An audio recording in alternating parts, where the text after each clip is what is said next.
What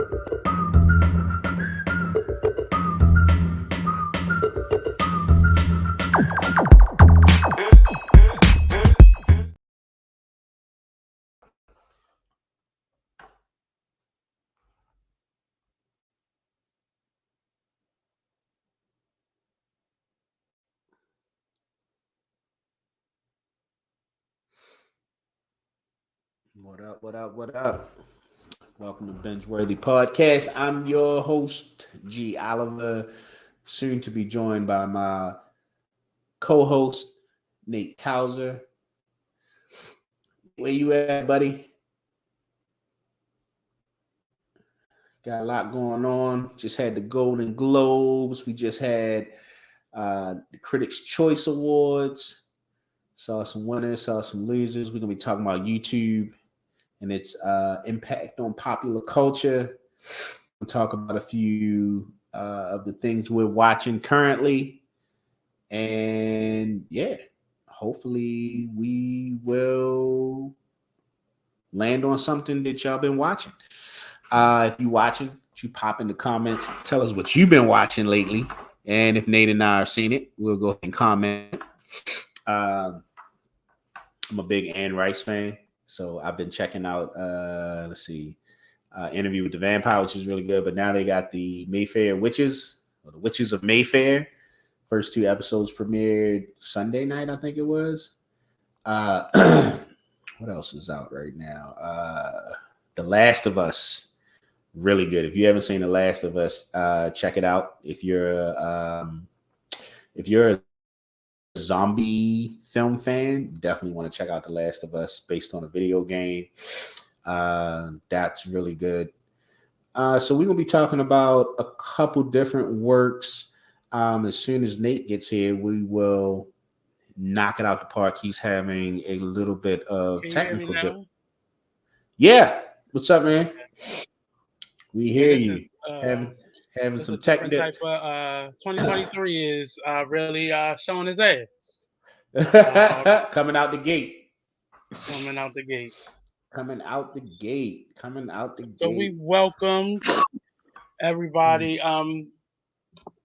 So the Critics' Choice Awards, I tried to watch the rest of it, but yeah, this has been a tough week. But how did we make out? Well, from both the Critics' Choice and the Golden Globes, first of all, I didn't watch it live. I was on social media because I was doing some lives at the moment, and I was just reading people's comments as it was going on, and it was overwhelmingly black. The Critics' Choice Awards. Critics' Choice Awards, like a lot of black things won. Most notable, Niecy Nash won an award, and Angela Bassett. Angela Bassett won Best Supporting Actress. So it's crazy, and it really, I think we really need to not just get out and support all black media as black people, but we really need to begin to talk about the stuff we do like versus the stuff we don't like, because I think that plays a big part in why we don't win and why we're not even often in the running for stuff. If we focus more on the stuff that we do like versus the stuff that we don't like, I think it would be, and I'm not just blaming it on that, but I think that's a really big thing. We have grown into a generation where we only focus on the stuff we don't like. Meanwhile, the stuff we do like gets, blown off to the side. I agree that we should definitely spend some time focusing a little bit more on what we like versus constantly like. I'm not saying I agree with you. I think ultimately we put way too much stock into what we don't like. Right.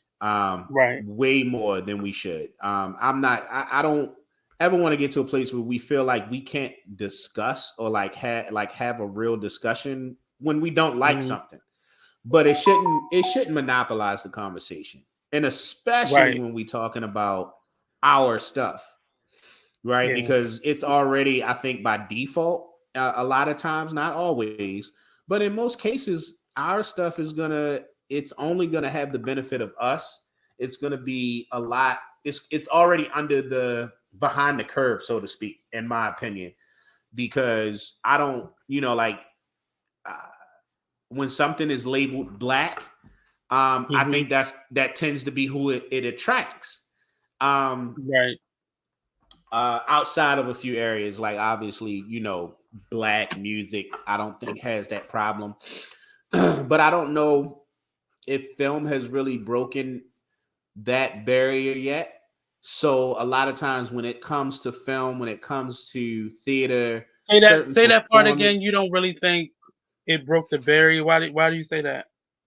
with film, Yeah, oh, I just didn't hear the just part that you said before that. oh, so what I said was like, like if you compare it to like black music, right?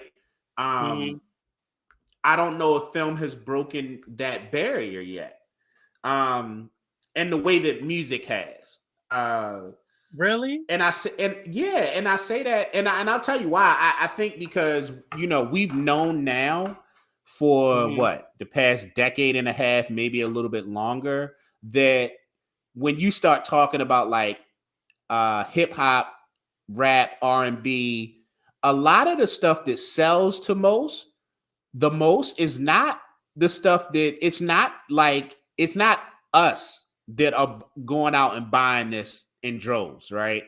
Like we found out about a decade and a half ago that it's actually a lot of white middle class young people who buy like rap and R&B more.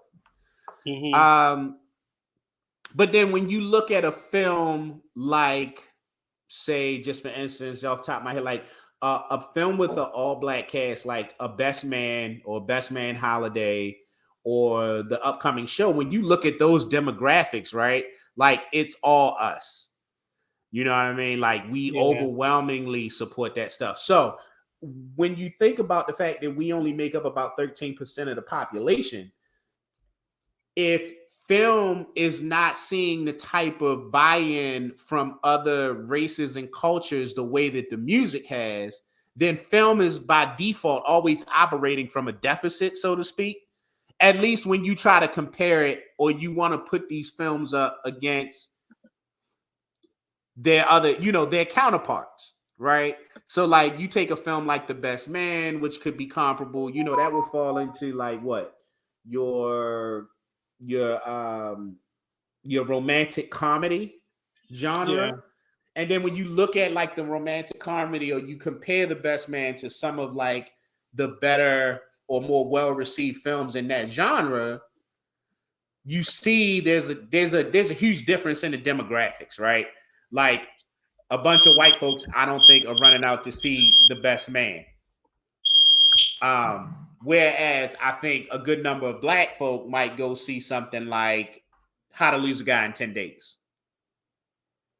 if that makes sense.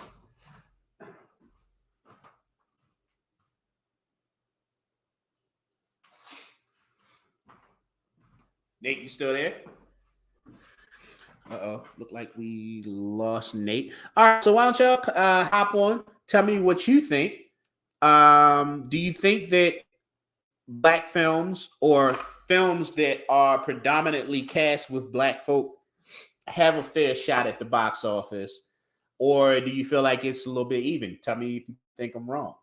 I think my consensus is that when you're talking about uh, black films, black shows, which I actually agree with Nia Long. She had a thing where she was like, we need to stop referring to these things as a black show or a Or a black black film. movie. Yeah. And I actually absolutely agree with her on that. But we know that part of the reason why I think she was making that argument is because it kind of does it tends to verbally pigeonhole the film.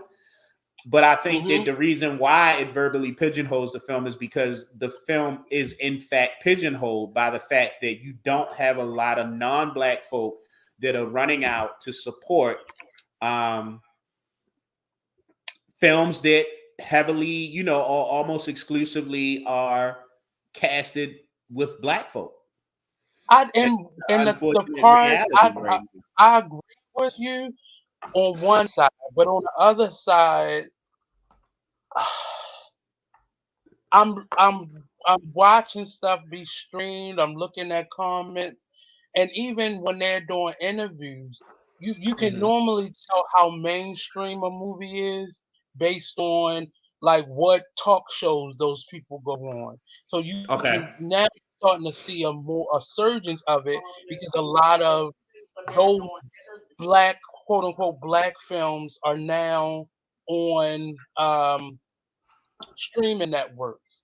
So I think Uh it huh. opens it up for everybody to be able to see it versus it just being in a movie theater.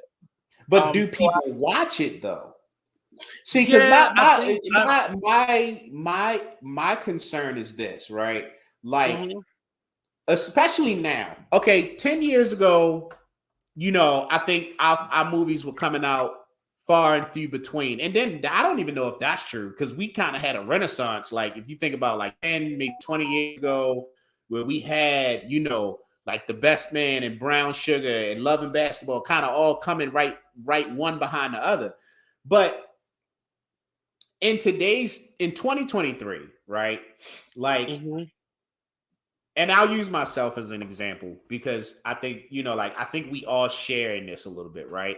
Like Netflix has one of the largest catalogs of foreign films of any streaming service, right? Um, I typically I've watched a few, but it's not something I'm gonna run to. Mostly because I don't want to read subtitles, right? Like I hate when they dub stuff.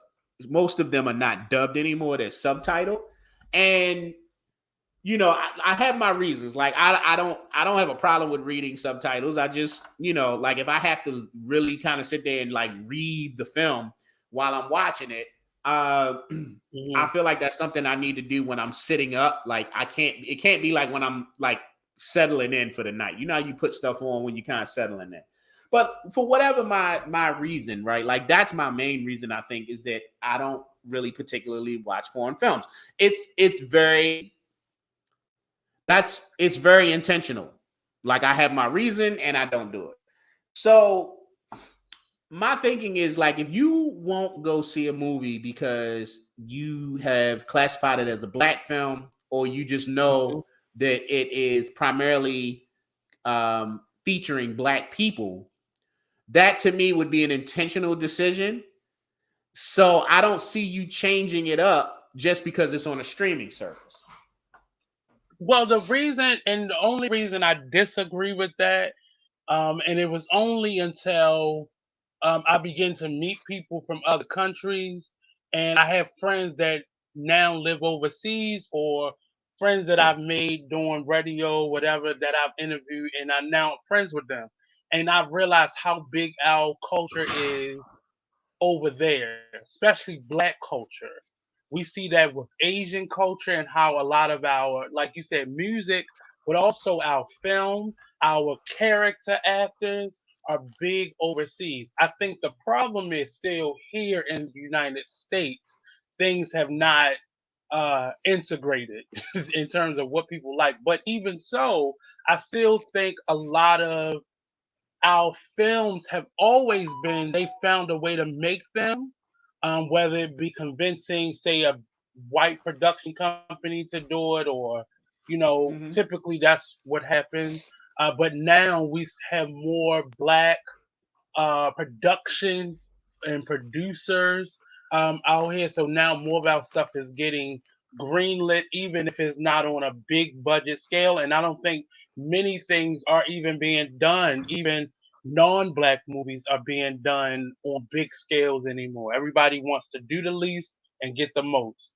Um, because of the streaming networks, I think kind of devalue what they're willing to put out for. But I really think just in listening to some of like I have a friend that lives in Sweden, and he's now see the thing is on their streaming networks they don't always get everything we get, so it's different things depending on what's allotted over there, or what's allowed, or what has been bought by their streaming service on that side of the world.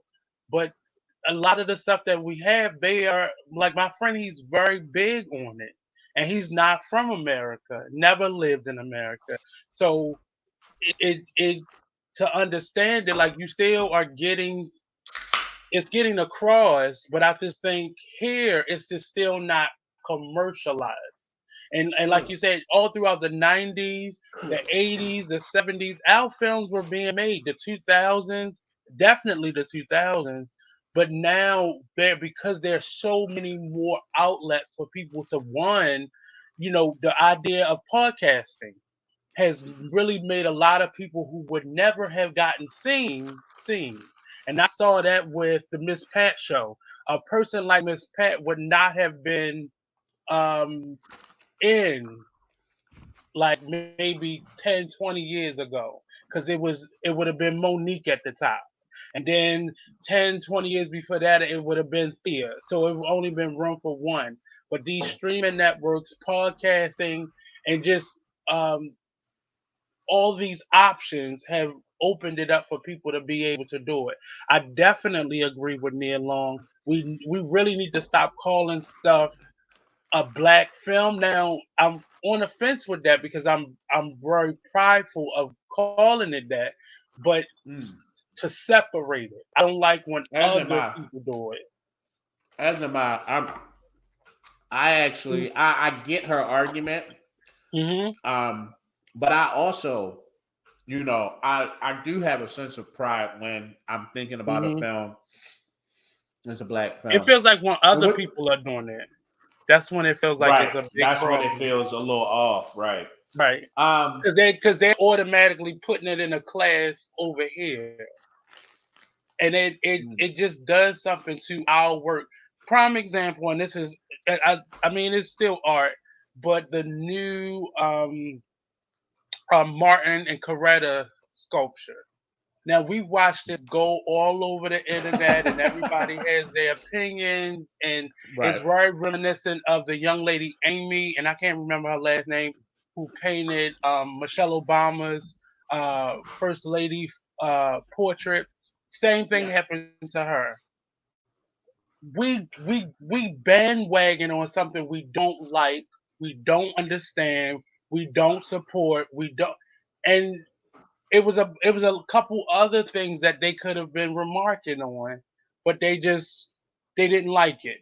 And I really think it's us that's causing this bigger divide. It's already a divide automatically because of race, but we cause it. So why would any other culture, why would any other power that be want to support us if Hmm. they see us not supporting us? So it So it really go ahead. you said a lot. All No, because right, let me go back. that was on my mind for the last 2 weeks, Yeah, so it jumped out. about the whole hoopla with the statue. Well, that was kind of the catalyst, but just it that was the example of how we do our stuff anyway. Because no, most people didn't even know the sculptor was black. Oh, is I think she? a lot of people just assumed he was white, or just didn't even think about who the person was at all. Oh, it was a he. Okay, so then maybe what I saw was either incorrect or maybe it was referencing something else because I saw an article that was like looked like it was highlighting a team of people. Um, and the person who was front and center was a woman, and she did not look like she was black. She could have been, uh, and they just There's a black man. I'll send you his oh, okay. image. There's a black man that actually did it. Now it may have been the organization or the foundation that paid for it. That may have Mhm. been it. Oh, okay. That may have been it. Yeah, I'm really not sure what I don't know what the biggest issue with it was. A lot of people just seem to not like the statue itself. Um, I think the overall what I was getting from people's complaints, the fact that it didn't have a head, and they were, for some reason, all these people were seeing something sexual. And art is So personal, so whatever you I see got is what you see.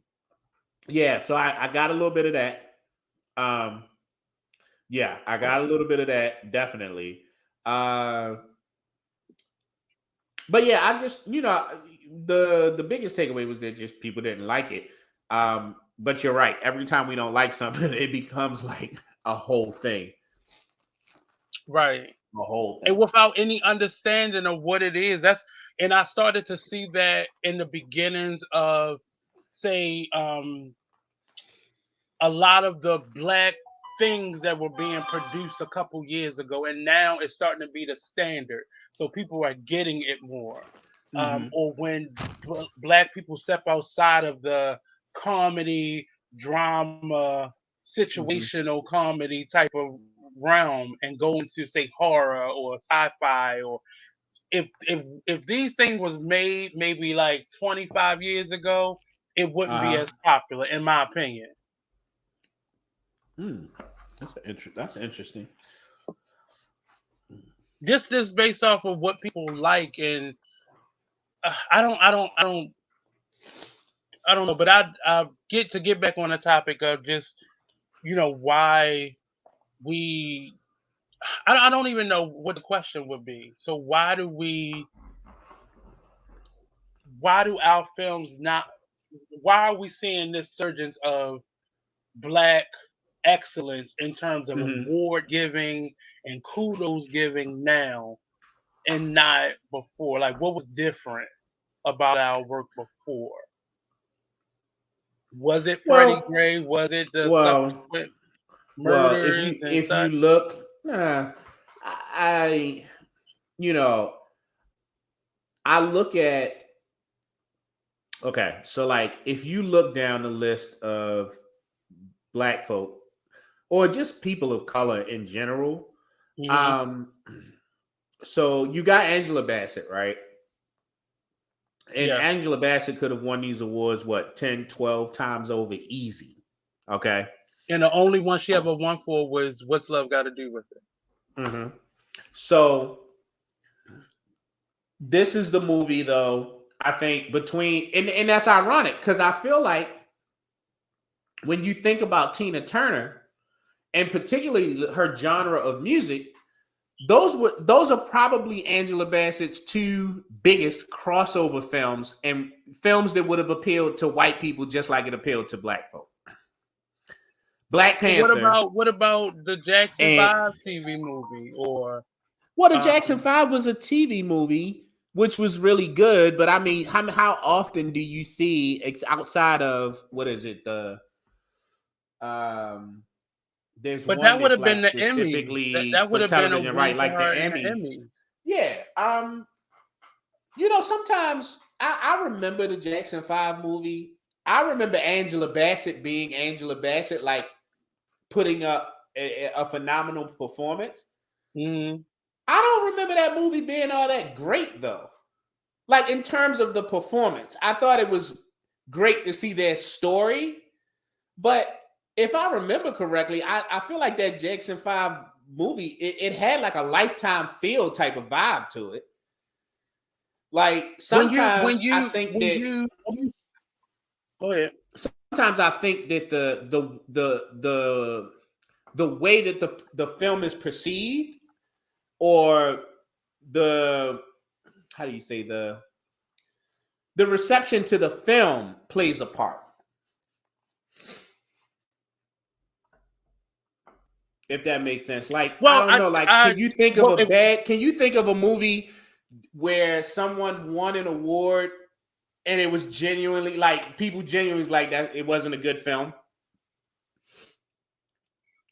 one of a movie that always stick out to me Mm-hmm. was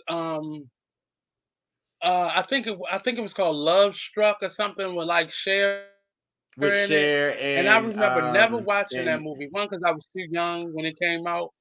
But I yeah, that watched was that with movie Cher over and the Nicolas pandemic, Cage. and I was like, Mm-hmm. "She won for this?" So I started looking at stuff that was in the category. So when you look at something like and she did other. First of all, Angela Bassett was the queen of biopics. She Mm-hmm. was the was I say Rosie O'Donnell. She played Rosa Parks. She played um who else mother she played? She played Michael Jackson's mother. She played Rosa Parks. She played and What's Love Got to Do with It? It was Mm-hmm. another film that she was in too. I think she played Coretta. Like she's played Yeah, she's played several Coretta big Scott King. roles. Mm-hmm. But I think the movie It was about to itself. be like Cicely Tyson. I just think sometimes the movie itself plays a part. Like Angela Bassett is a phenomenal Hmm. actress. I think that the film has to, in most cases, and I'm pretty sure we can think, and like Love Struck. The funny thing is, like, I just recently saw that movie for I the first time literally, too. and I think Did we talk I about think this we movie on the reviewed it. show, and that's why I watched it? We did, and that's what made me Okay, watch it. Like and I was I thought it was we was. weird and I think it was the quirky, one where we and did the singers turn right, actors. That that was is one of the you're ones that we right. You're reviewed. right. We talked about it, and that's why I watched it, and I pretty much had the same reaction that you did. Right, I was like, this But is I horrible. also felt like my opinion of it was there was nothing there for me culturally. I'm just watching Right, these two folks. Like it wasn't a movie that would connect with me. You know what I mean? And but I'm not Jewish. I'm not white. I'm not Jewish. I'm not Italian. So but there you know what I'm saying? Like for are other them, that could films. have been the best thing ever. I think that and But that's the thing. I there think were, how and it's when we first started this, like I mhm. picked a lot of movies that was contrast to like our cultural mission. Only Yeah. for that reason, because I wanted to compare some of the stuff that would be in the same award categories and kind of Hmm. put them up against each other. But there were white films that I love. Like one of my favorite Me white too. films is Ride Miss Daisy. Well, that's not technically white, but Hmm. considered See, non-black. it's not a white film. Well, it's got a black character in it.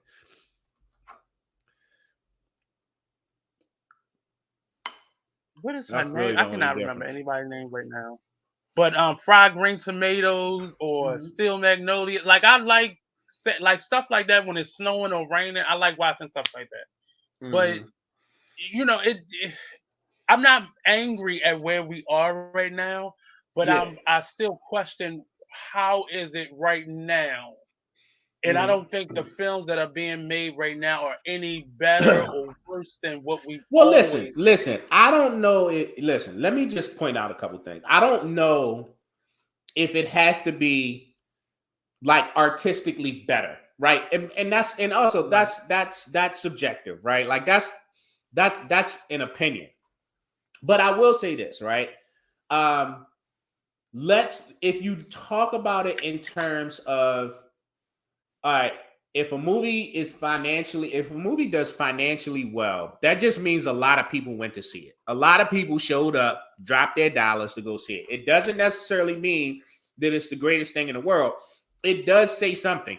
Like people thought enough of it to go drop their money to go sit and watch it in the theater. Okay. But it's also other And factors, not the well, I'm factors just right listen, now, I'm but just there's trying still to other factors that answer go into I'm that. just trying to answer your question. In Angela Bassett's career, No, I'm just saying. No, I'm you not disputing you. probably I'm just saying there's uh still other factors. Like there's still how other many theaters factors. was it allowed to be in? Well, yeah, those factors all come into play. But even still, like they track metrics for that as well. So like a lot of times you'll get like Hmm. say take a movie like Glass Onion, right, which came out on Netflix, did not have like Hmm. this huge wide release. It was opened up in limited theaters. It was basically a movie they were like, we're gonna put this in some theaters because we want it to be, we want it to be award considered. And right now, in order to be Right. award considered in the Oscars, you still have to release, you have to have some type of Right. theatrical release. Okay. So So it's what in stream? limited What is theaters. that? Is that HBO Netflix. or no? That's not HBO. Netflix. No, that was Netflix. Netflix. Yeah. So when I look at like what won, say, for the Critics' Choice Awards and the Golden Globes, you think about in terms of Angela Bassett, like she won for Black Panther and she won for What's Love Got to Do with It. From a financial or large theatrical release perspective, two of her biggest films that had wide Mm, crossover appeal. Tina Turner, see, wide and that's the crossover and appeal. see Black that's the Panther, problem that wide I agree with crossover you, appeal.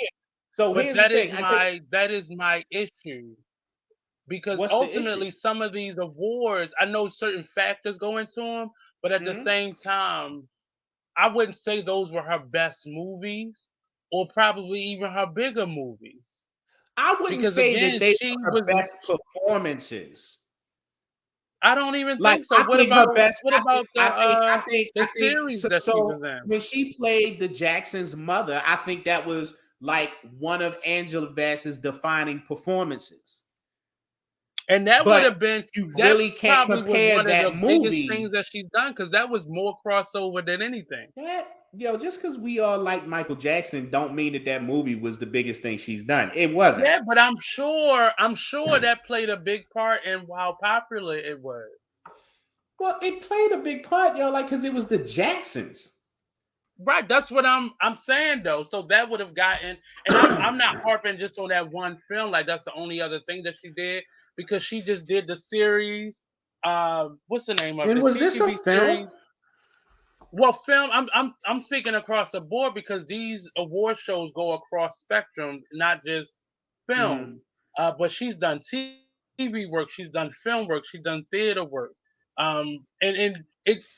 And not just her, but let's say a Niecy Nash who may not be seen as better than Angela Bassett, but even somebody like her who can get seen right now because she won a Critics' Choice for Dahmer. Mm-hmm.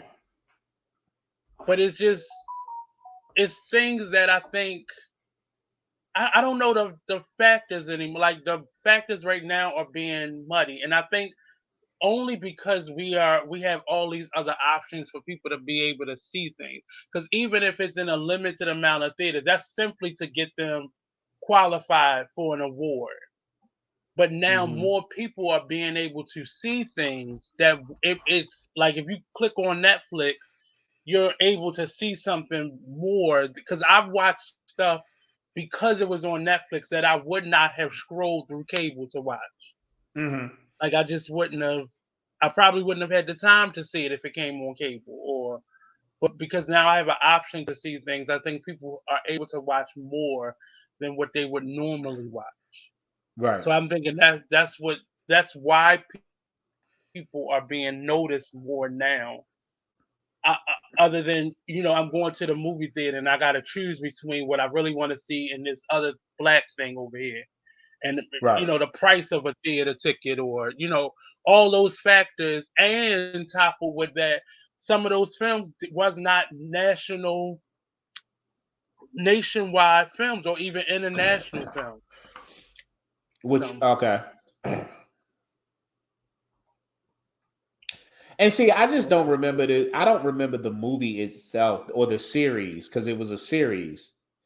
It was essentially a two-part television movie. what the Jackson Yeah, Five. I just don't remember it being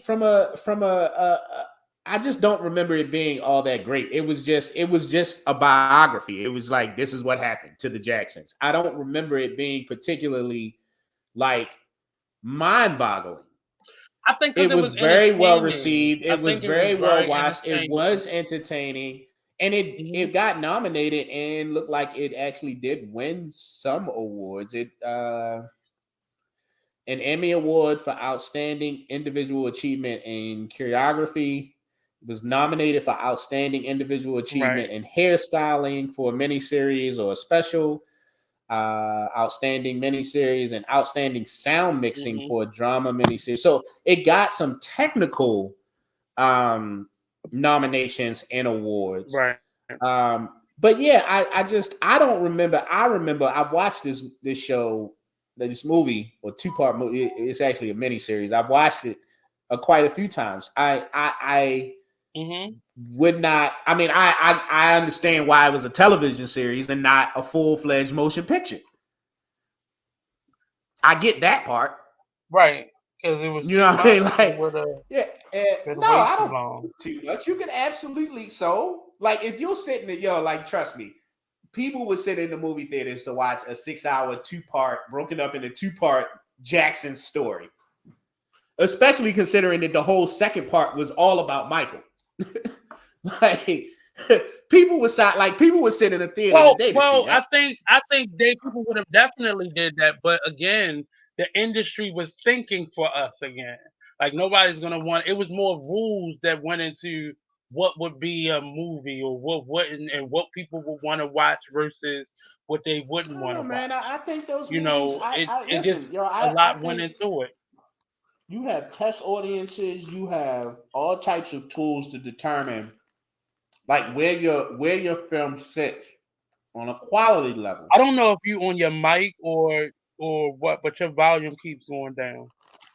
Oh, I'm moving back and forth from the mic so you don't hear me chewing because Mm. I haven't eaten all day. So I was trying to get in a few But bites. I understand that this is a different time that we're in. I'm So if done those now. things would have come on now, I think they would have been even bigger than what they were then. Because where something was, whether it was TV, film, stage, it was a big deal. Mhm. You know, Well, I I think if a I wonder I if agree. I Bruce think if was a in the movies, would Jackson, it had done as I well as think it if did? if a Jackson movie came out today, I agree. I think it would be huge. I think it would be huge. Mm, I think it still has to do with who's doing it because a Jackson film did come out, and it wasn't that. Well, What it wasn't Jackson film? recently. It was like in the early 2000s. You talking about like the documentary? No, there was one film that what is his name? I cannot remember. Are It was you talking actually about two the films. the the oh It was two other films that that came out released about that. theatrically? Was one That like came out in the theatrical? theaters? I think Nah, man, one I, of I'm them not. did, I'm talking about a but I think bona the other one was fide. literally a Lifetime I'm talking movie. about a bona fide Jackson 5 film written written by Ryan Coogler, or directed by Ryan Coogler, produced by Tyler Perry and Spike Lee, you know what I mean, and Oprah Well, Winfrey and see, all of the big that's money not gonna people in happen. Well, Hollywood. I don't think Like I'm talking like to do it right. maybe today that may happen, but to understand his family still controlled his estate, so they were probably very protective over what was Yeah, seen so I or mean, who like was doing it. like with the family involvement, obviously, I think that would be huge, huge. Well, today, yeah, and it may because of how other films are going. Yeah, I don't know because he doesn't need. They don't. It's not like that. His estate needs the money, but yeah, I but don't I know. don't know if that's I First of don't all, know I if that's a wouldn't want good it to just argument, be or done I like don't that. even know if that's a reason why people do that type of stuff. Like, why am I gonna let you Money? make a movie? Yeah, I mean, I'm sure money plays into it. I don't know if it's a need for money. I mean, did Elvis's estate need any money?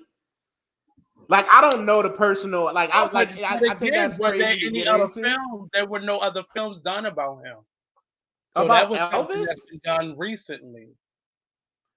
Because again, They've his had fa- t- it, they've I think had TV they've had difference TV movies when about Elvis. it should be a difference, but it's a difference when your family owns your rights versus a record label or some random individual.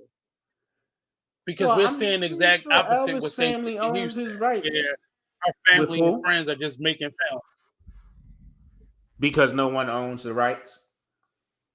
Well, her family owns the rights, but I feel like her family is And they greedy. oh well, I mean, I think that's like trying to get into the heads and the motivations behind why people do stuff. Um, Hmm. yeah, that's not for me. I'm not getting into that. Whether her family was Well, being I greedy just or you can just like, tell what I mean, kind of what woman was you the want. issue? It's like, did you want her? Did everything we know about Whitney Houston in the public spotlight? Did you really think you were ever going to get a film that portrayed her as like some type of angel? No, it wasn't about being an angel, but if you look at, and I've watched all the films and the documentaries that were Mm-hmm. unofficially with her, you Oh, can I was just talking. Oh, I easily don't. tell. You can easily tell everybody is trying to keep their hands clean and put everything on her. Uh, Every video, you can tell is that each what the one of movie them. did? Yes. You can Okay. clearly tell because it was stuff, some of the stuff was stuff that we would have never talked about or things that were simply rumor. And like this last film was with officially her family. Um Mm-hmm. uh and Clive Davis. So you can tell the perspective of the storytelling, Mm-hmm. what they're willing to show. The Bobby Brown one made him look like he was the angel and she wasn't. Like it Mm-hmm. was we talked about that the last time, but it Yeah. but it does, I think it matters whether or not you own your rights, your family, or whoever is telling a story.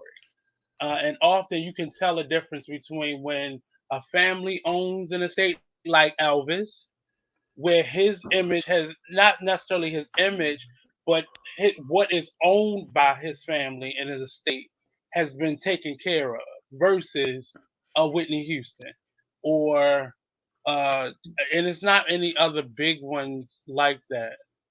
The Mm-hmm. only other person that I've ever seen that many films be made about is Martin Luther King Mm. and maybe Malcolm, but Malcolm was more so in a lot of those Martin Luther King films because there was only Gotcha. one official one made about him. But Hmm. So yeah, yeah, big winners. Knives Out won Best Acting Ensemble. Uh, let's it was some see. good wins that Fantastic. I noticed. There's a lot of I wins for know. Everything Everywhere All at Once, which I hear is Say it really, really again. good. I still haven't seen it. Everything Everywhere All at Once won Best Picture. I Okay. mean, that's an Asian film essentially. Um, Hmm. It feel like uh, everybody has. It's starting to feel like everybody has a chance now versus before where it was very slim. hmm. Well, I mean, like they got called out for that big time, Yeah, but they've and I always been think and called I out for think that. no, they have not, and even maybe they have in the sense that there's always been Hmm. someone calling them out, but Oscars So White is a movement that sits completely separate from any other like calling it out. I'm pretty sure other like Well, Oscar it went the from Oscar just So cooler White talk, movement was which not what we something would that talk about amongst each other, to now on the internet. Social yeah. media wasn't always So around or available for and that there it type of is. voice to be heard on that level. That's And that's there it that's is. thanks to social media. And there it is. So now they got called out. Like called out, Hmm. called out. Like undeniably, undoubtedly called out. Not this little pocket of people over in this corner or these little straggling voices over here, and a unified voice. Like the The industry crazy thing is, I itself think it's the got same called people out. talking. It's just now social media gives it. I think social media just gave it a bigger platform. It's not just Dude, uh it's not the same people talking publications or because the majority of magazines the people reporting are not on. even people. The majority of the people weren't even film. They weren't even cinephiles. They weren't even people who knew until they saw that hashtag and did that and researched into it. Like to sit here and Well, say I that it mean, was always no, that many I don't people agree with calling out the that. I film think industry, bro. No, it wasn't. because No, it wasn't. It award was shows were silent, always pocketed popular. little conversations. What are you talking about? No, Like they've been I don't. No, declining. I don't think that at all. Because I think think the same conversations. I remember having those conversations in high school with my friends who Bro, were into great. I'm movies glad that and you remember having the conversations. You're also an artist and a cinephile. Regular no. everyday But people were I'm not saying having this is I think conversation, that was. Nate. But I think it was always an obvious thing. It was just the only people that were talking about it on that level were newspapers or magazines, and They their weren't even opinion was printing whatever that their stuff back. They foundation weren't was. even printing that stuff. Like, you're right that social media was They the very game much so changer, were. but social There were media was many the there were plenty what of black Essence publications magazine that were where talking no about it. like what Essence, Jet, Even the like Jet magazines that magazine, only it the was the magazines that Ebony only magazine. we read, the magazines that only we read. No, but that's what I'm saying. So the same people before we had Facebook, we were into Ebony Jet and those types of magazines. So What what I'm I'm saying saying, is Nate, the what I'm saying is that it conversation, the wasn't only us on difference Facebook. now, It wasn't us no, on the only Facebook and social difference is media that turned it into but what that it was. I'm It saying, was but I'm saying literally that everybody. platform illuminated the conversation, but it didn't create the conversation. That No was one said already it there. created It the wasn't just conversation. artists having that No one said it conversation created. because it was Nobody very said it obvious created the when you would look at an conversation. award I show never and you said would it created the only see conversation. white people winning. Nobody said that it created the conversation. But without social media, we wouldn't be here. But So that's give that's it, it exactly yo, what I like, just no, said. you don't have I just like just said that. give it its credit and let No, it breathe, yo. but Like, we don't you have to just have a basically conversation repeated about what I like who said. started the All I said conversation. was Oh, we were having this before. conversation in Jet Magazine in 1970. Bro, No, the point of the matter is that we're we starting were to get having more the recognition. conversations. The only people who had a voice was people who were writing those articles. On social So media, it had imagine nothing to do those with people were articles, speaking for though. us at the time. It It wasn't had like we nothing to wasn't do having the with the articles. conversation It had when you would see everything a to Bruce do. movie come out and you would see it, or a Cicely Tyson movie, It and had you would nothing see to that do with none that, of yo. them ever won It an had award for it. everything. So the Nobody, conversations yo. were already It going had on. I think we were nothing more to in do tune with what with was going that. We on were not then than more we in are tune. We now. didn't like nobody really cared. Like, it was like I pocket think you didn't conversations. care. I don't think you cared I because know, Nate. I know, that was Nate. just I know. It's that was just always with your culture. little under the table personal attacks. I know. I didn't care. You're right. No, I'm just saying. You're right. I Was didn't it that care. you didn't care? It's no under the table. Yo, You're saying nobody cared, and I'm telling you the conversation. And I didn't grow up a no theater one, kid. That was just no what I one did. cared except for us because we were the only ones affected by it. And the I social don't, media I don't. But platform brought it to who else would light be having a to other people conversation who now? probably weren't even thinking about The it. only reason white people are even having that conversation is because it's popular to sympathize now with black people who have gone through stuff or other cultures that's gone through stuff. But the conversations were already being had by the same types of people. But the only difference is there were only reporters being able to report on it, or journalists being able to report on it. There were still black platforms that would talk about people being upset at award shows because we're not No winning things, one or certain things that was should have gotten awards disputing did not that. get awards. Nobody was disputing. Nobody's disputing that, Nate. But we're saying the same thing. I am contributing So then, the why is it internet for that you things actually continuously getting want to get better into a back and or forth when we opening up making the doors. exact same point? All I'm telling you is that sometimes it takes more than just us and our pocket conversations making up only 12% of the population in order to move the needle. And that's what social media did. But It it's took a a but conversation. I'm It took saying to something you that black people have the only known difference forever. now It is took that there something that, is a social media, and those voices, oh my the God, 12% was dude. All right. magnified, What's the and it next? was What's the next topic? undisputable. The same thing that's That's happening exactly with what I just people said, yo. But with how cell was it phones. magnified, Nate? How was it magnified? Because let me ask you Because this. now I it's know in you don't think. everybody's face. I know Everybody you is don't. seeing it at the same time. That's what it is. It's the And same then what thing with happened? cell And then phones. what happened? And then what If happened? we did not have if we had cell phones back in the 80s in terms of being smartphones, I think a lot of this police brutality stuff, we would have been where we are now with it then. So I'm Duh. contributing technology and social Like, media duh. to us Man, what are having we a voice. talking about? I Like, what didn't are we say these talking about? platforms created the voice. I'm saying now You're everybody arguing is as if seeing it. somebody You said can't that. just You're you can't just arguing say as I if didn't read that someone Ebony said. magazine, You're so I didn't arguing hear as that if argument. someone But said now that everybody is not Twitter just in your own created. silos, You're but now arguing as if someone everybody actually has made that a argument. large Yo, like individual that. voice. That's not even what was said. It's But like, that's yo, you're what so I am desperate to saying. make a That was point. my You point. like literally create something to go after. Like no one No, I said didn't. anything I about who no, I started the conversation, didn't. mate. I No said one what I said said, and I meant what I said. anybody. I contributed social media and now technology for us not necessarily having a voice, but being heard by everyone, not Which is just exactly doing in which our is own exactly what circle. I'm That was saying. my point So the whole you time. want to argue about the fact that we knew this before the social media movement? Yes, I Is that your did. point? Yes, it was Is a that your point? problem then. But It's that's a always point been a that didn't need to problem. be made, Nate. We all understand that. But I But understand what we understand it, but exactly? it was What part of the conversation.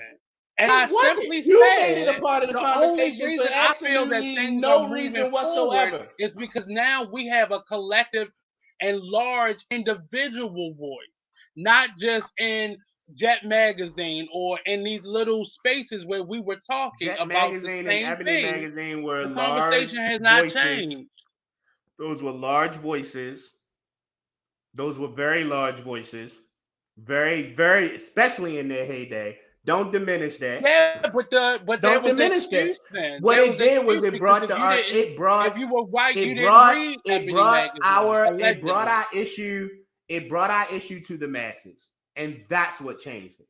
Right, but I think that was It brought powerful the then. social But what media has gotten brought really the powerful black now, experience those to the people masses. we don't have representatives anymore. Now the individual voices, the millions of likes or shares on one topic means more than just an article in a magazine did then. That's been my So, point this whole conversation. That's all I was but saying. It wasn't meant to this be a debate. It was more so I acknowledge that having social media has made it possible for the individuals to be more of a collective it versus sounds somebody like just what writing you an just it sounds article like what you based off just of a don't water cooler what you're conversation. it sounds like what you're trying to avoid is the fact that it was a lot more than just black people speaking up that moved the needle.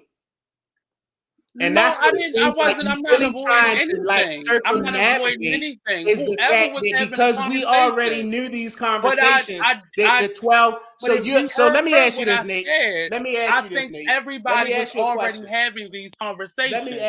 It Let me just ask was you a being question. spoken about by the But the top whole people point of who it was could that have a everybody voice wasn't or having the the conversation, articles Nate. that were being written. So If you you think go back in everybody time, was I'm having sure the you'll find conversation? dozens upon dozens of articles written about these same topics. That My doesn't only constitute, point yo, like was I was acknowledging if I what went social back, media I could find contributed to that. dozens and dozens and dozens of articles about just about any subject. I could find dozens of articles from 40 years ago talking about child sex trafficking. Child sex trafficking is the big deal that it Yeah, is but now today because you now have social collective media has voices. taken The that internet message has to the masses. magnified those voices. So now people can't ignore it. It is in everybody's space. Everybody has a phone or a computer or some type of device that is giving them information beyond one article a week in a newspaper or a magazine or on a news show that everybody is now watching. And you can watch on your leisure. So there's no discrepancy on whether you got the information. It's just how you interpret it or whether you believe it or not now. It's not necessarily whether you got the information. Because you had to be sitting in front of a TV at a certain time or So read a specific article to even get how the does that make information. any difference on our current topic, yo? Like if you watched an awards show, you knew black people wasn't winning nothing. You ain't need no Well, internet that's or but any. You didn't need an I article said or that though. internet to But let you know how were that. you able to get that out in terms of the masses being able to collectively talk about it? You You couldn't. couldn't. Everything was one sided. Now you have individuals like I can get on my Twitter or my Instagram or my Facebook or my podcast and talk about the discrepancy and who's winning and who's not winning. And then every other person in the world can do the same thing now. Versus we had to read about something that we talked about and a journalist overheard a conversation or had a conversation at their water Or a cooler. black journalist Now wrote an article. everybody's voice is literally, you can go on the internet and find a million opinions about a Martin Luther King statue that a lot of people don't like.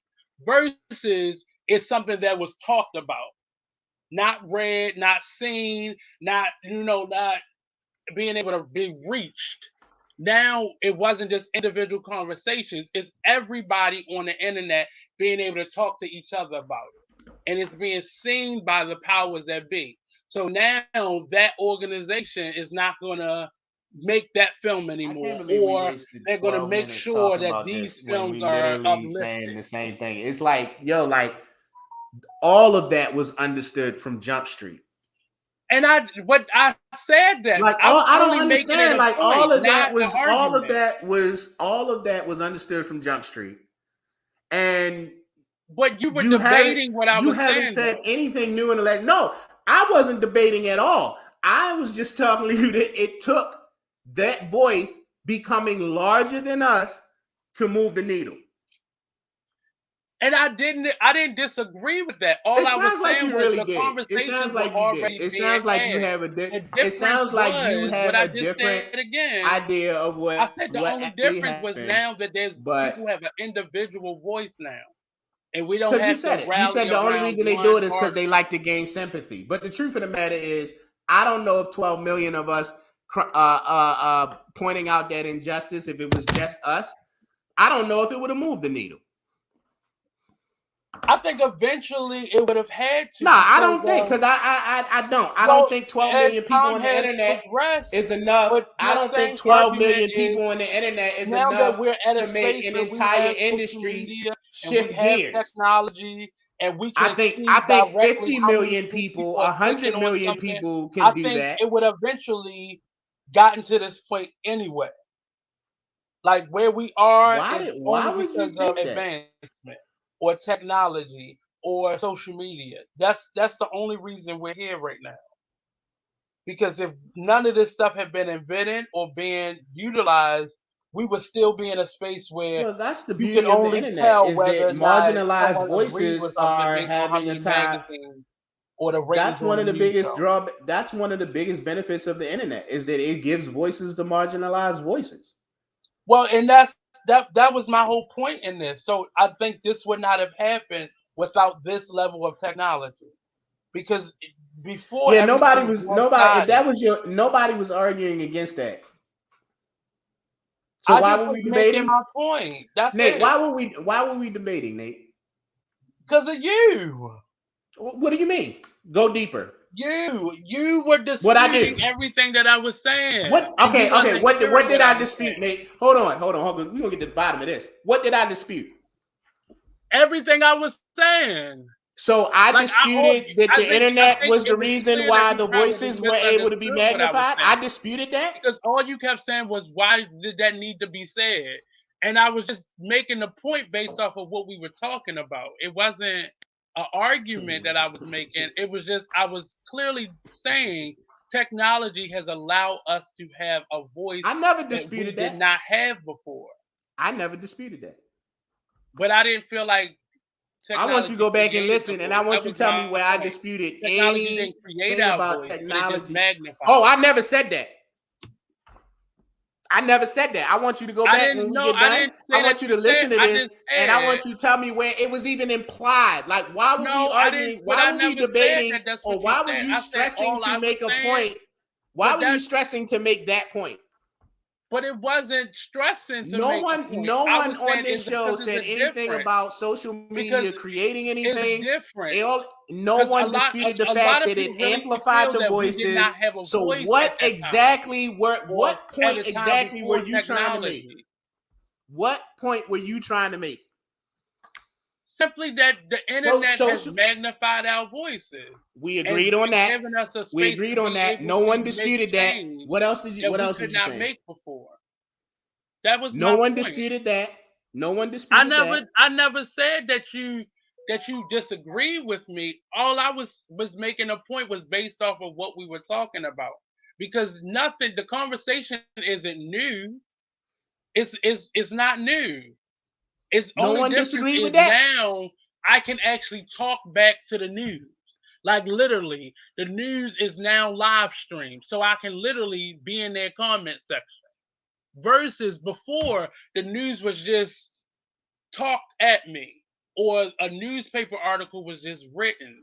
Now I have the power to be able to literally in real time talk. And now that is my voice collectively, our individual voices now can create change in real time versus before, and that's only if we're collective and not, being decisive or, creating stuff that's not really there. But I think it allows us to be able to make the change that took a year boycott to be able to do. Now all I have to do is get on the internet and say it, and now it spreads like wildfire. And it's not interrupted by anything other than you have a contrary opinion to what mine is. But I wasn't arguing a point. I was just making an example of where we are now versus where we were when Angel Bassett first made that film, the Michael Jackson film. So all they had to go by then was just ratings and not anything else. So that was my point, but it wasn't an argument.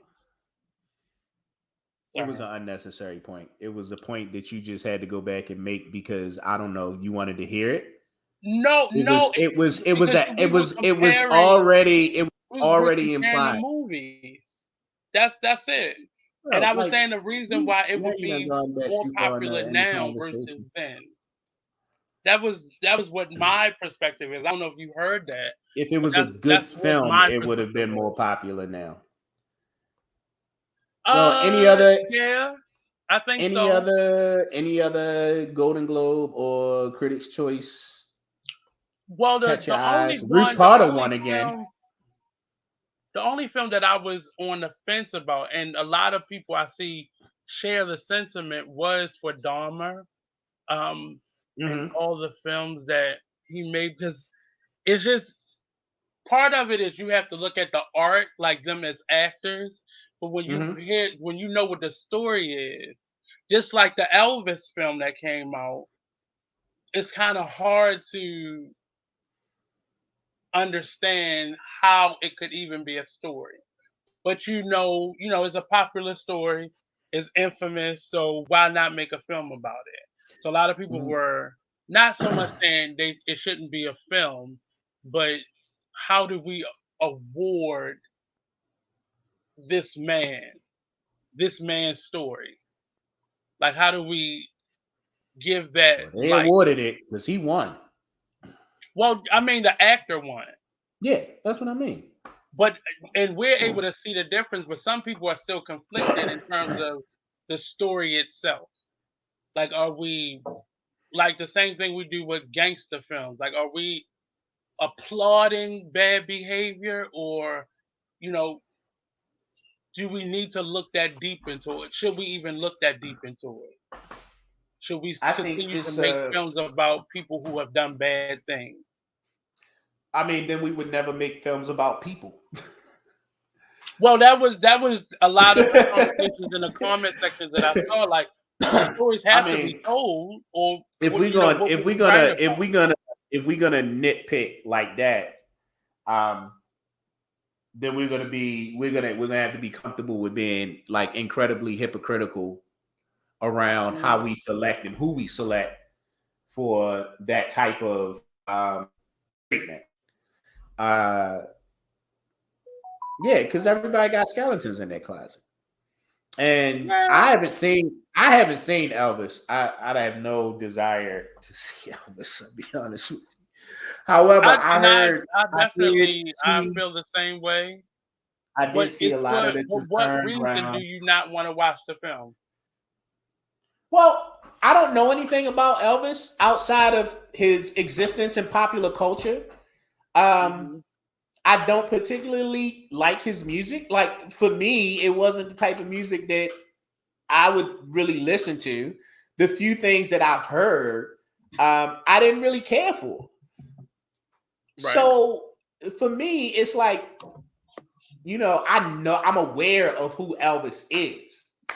Um, but I'm not particularly interested in his story. Now, if somebody came back and was like, yo, Elvis was really good, right? Like Mhm. somebody if you came back and you was like, yo, you need to see Elvis. Elvis was phenomenal. I might go ahead and watch it.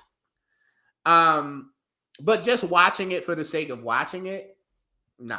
I mean, I could see myself checking it out now because he won Best Actor or Golden Globe Best Actor. I've done that before where movies I wouldn't have. They just don't strike me as my type of movies, and then I So it's find more out so that just your interest in him alone versus maybe the I people don't really have no behind interest the in movie. Elvis. I don't have no interest in Elvis. You Mm. know what I'm saying? So like, I'm sure that there's documentaries. I've never seen Walk the Line. Which is the documentary with Joaquin Phoenix playing Johnny Cash, right? Mhm. Like I'm aware of I'm aware of who Johnny Cash is in the popular lexicon. Outside of being aware of his existence, I have no interest in it. Mhm. You know what I mean? So I think some yeah, people like just went the I've heard route that it's of really, really good. what the content was. Like for Elvis, I saw a lot in a lot of the comment sections. If we can make a movie about Elvis, then Mhm. we should glorify the impact of a R. Kelly or No, we uh, shouldn't. a No, we Bill shouldn't. Cosby. No, we I mean, should. those No, were we just shouldn't. Well, things first of that all, I like read let's in the be clear. comment Let's be section. clear. Let's be clear about something. R. Kelly and Bill Cosby will have their day in the biopic um, Hmm. space, and and really, I think the success will just be around who is investing in it and how how much backing it has, right? Um, so eventually those stories, I think eventually those stories will get told. Um, but that's probably a while off. Like I think it's crazy when we do movies of people who are either still alive or just died. I thought that Whitney Houston movie was really weird because she just passed away like a few years ago. Um, Well, but it's I been could like 10 years see, now. has it been that long? Well, that's why Damn. this last one came out because they Okay, did it maybe I'm on tripping. her 10-year Maybe I'm tripping. anniversary. I It don't didn't feel like realize that long it, though. it It don't really it don't feel doesn't like feel that like long. it's been 10 years. Mhm. So yeah, but yeah, like that's crazy. But Yeah. I think that, I think in the next 30 years, we're definitely gonna get like a Bill Cosby biopic. Like, how could we not? You know what I'm I saying? mean, he And probably started himself though. I don't I mean, he's know at a space where he could start if it. It's the same thing happened to Ray Charles. He did his biopic at his film, and I think that mhm, that one and What's Love Got to Do with were two of the best biopics. alive Yeah. biopics That's true. ever. That is true. That is true. My point is, whether they're alive or dead, I always thought it was kind of strange. But then you bring up a good point because Tina Turner is still alive, Ray Charles, when He their was biopic, alive.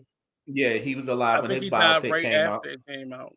So maybe not as weird as it seems, but I would not be surprised if both R. Kelly and Billy got a at some point.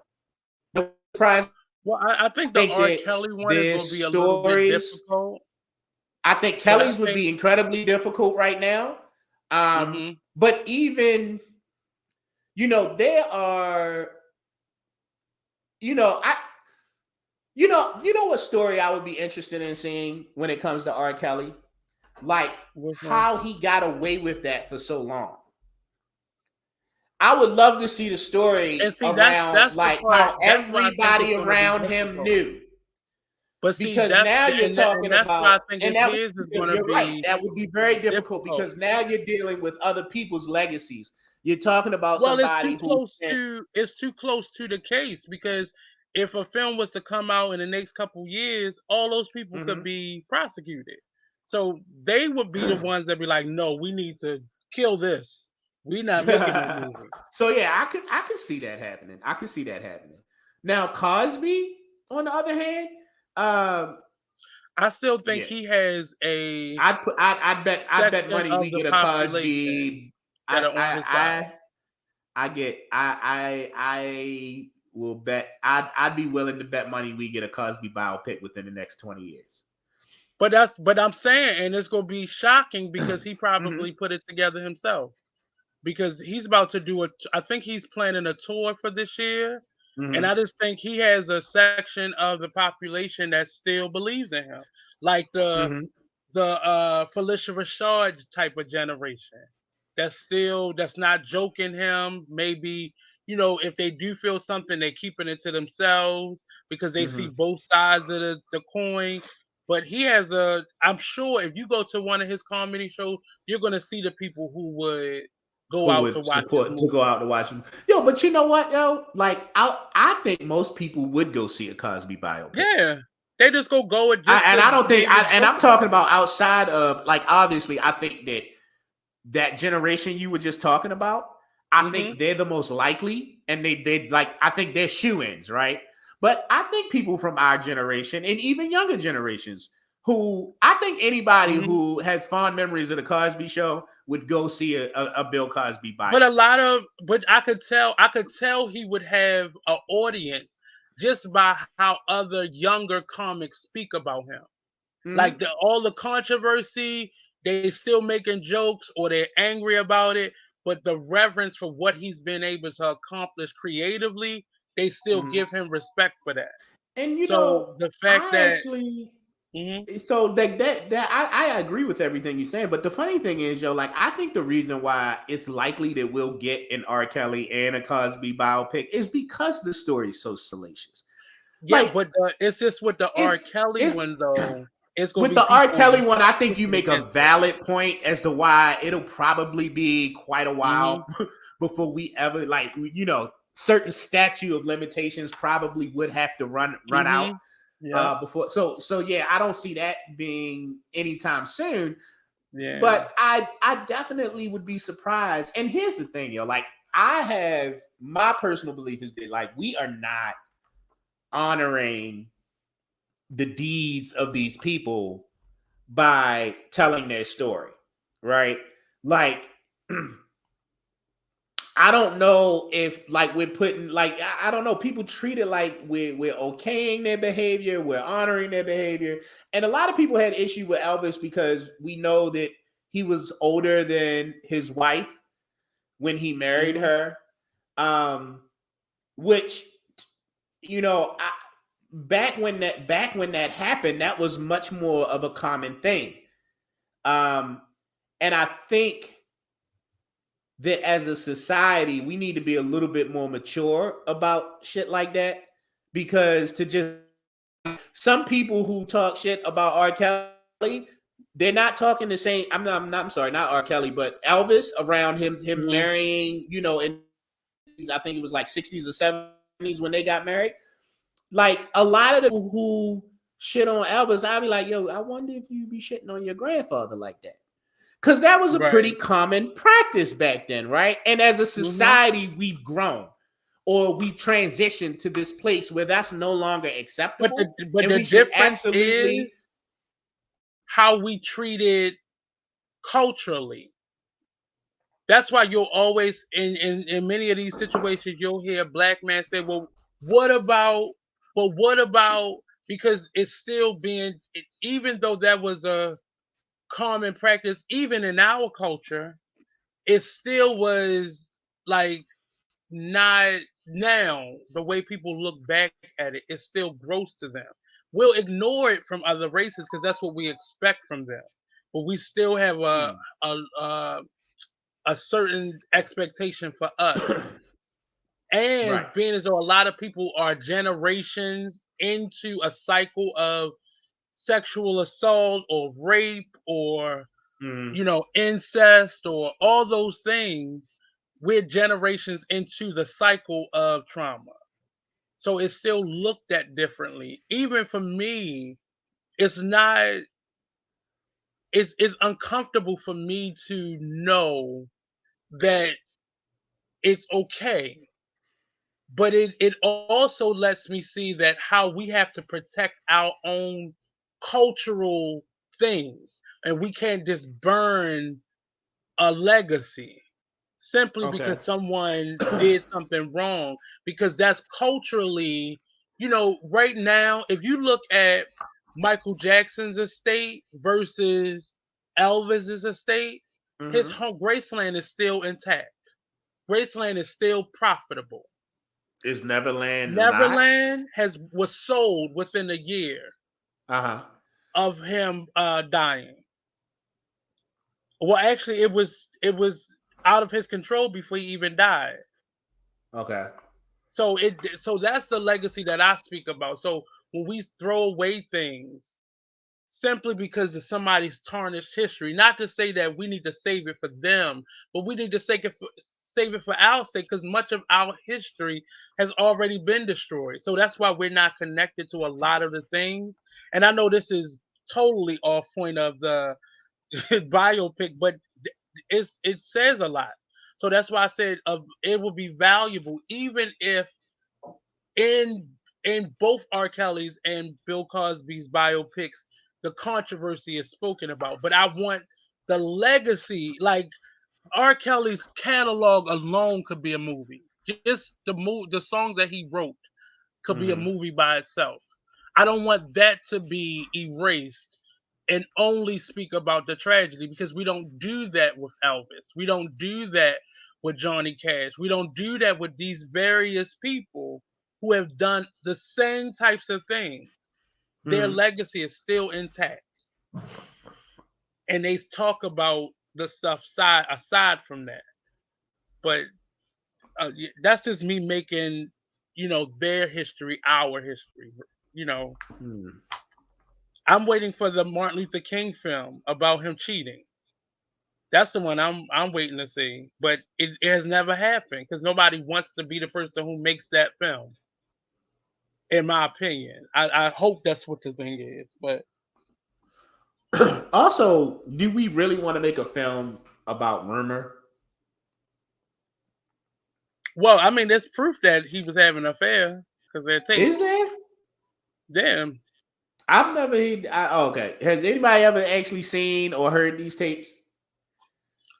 I remember Well, hearing, I'm just asking because hmm I remember stories. I remember hearing stories about hmm how like Coretta used to get these phone calls that were allegedly recordings of Martin and other women. Right. hmm I heard that. right. I've never heard anyone that would have been close to Martin, and I could be wrong. So if if you know something, I Well, I don't. But know I've I've never seen heard anyone interviews with Dick acknowledge that those. Gregory. I've never heard anyone acknowledge those. It's well, anybody that was in his circle, you're not going to hear them talk about it because that's still, they don't want to tarnish that history. And allegedly, that's how he even got a holiday, because they had to totally erase the wrong he had did so people would only see that. That's why we're only hearing about this stuff lately. I remember a couple interviews with Dick Gregory, and he was adjacent to Martin, like outside of that circle, but close to it. And he would talk about how they would. Uh, he talked about the moment he was winning the the Nobel Peace Prize, and how Yeah. those tapes and pictures were sent to Coretta the day of, like the day Mm-hmm. of, but around the time right before he actually received the award. And that has been, they people who were close to him kind of, it's the truth, but you can't get into what they did, because then you'll Right. have to talk about what Martin did. The fact that he was stabbed, that was allegedly one of the women he was sleeping with. So it is a lot of allegations, but in some way there's truth in that. The truth is buried deep inside of it, and neither side is going to really show their hands because Okay, so all right, at it's best, we admitting that talking they about did something had that something to do might have with it. happened Hmm. seems like it could be likely it happened, but Right. without a confirmation, like it's still just conjecture. It's still just rumor. Yeah, I mean, Like you can go with there's that, but we know do we we? know I wasn't. now that I even don't at know. the I wasn't time, in the room. I wasn't in the room. Like no, it wasn't in you. the room, but at the same time, we all know now that even at the time of his death, him and Coretta wasn't together. They were separated, and they hadn't divorced, but they were separated. And that's been loosely talked about. Certain people have brought it up again. I Uh-huh. just remember seeing a couple Dick Gregory um interviews, and he would touch on the subject whenever Martin's name was brought up. But you hear these stories, and there are a lot of stories, like there are allegations about sexuality of other black leaders and stuff like. So you know that there are people who are just feeding the fire with as many rumors, but sometimes you just know But when see, something's truthful. that's It my may not thing have though. Like, been. It how may do have been we? just one woman. What if it was just one woman and not like a whole gang of women? Uh-huh. But you know, but I guess black men don't cheat, so why believe it? But and I'm not. It was It's heartbreaking to not that me. One, I it don't really believe was when it. I Like, first first of heard all, it. But look at pastors historically, yeah, reverends and whatnot.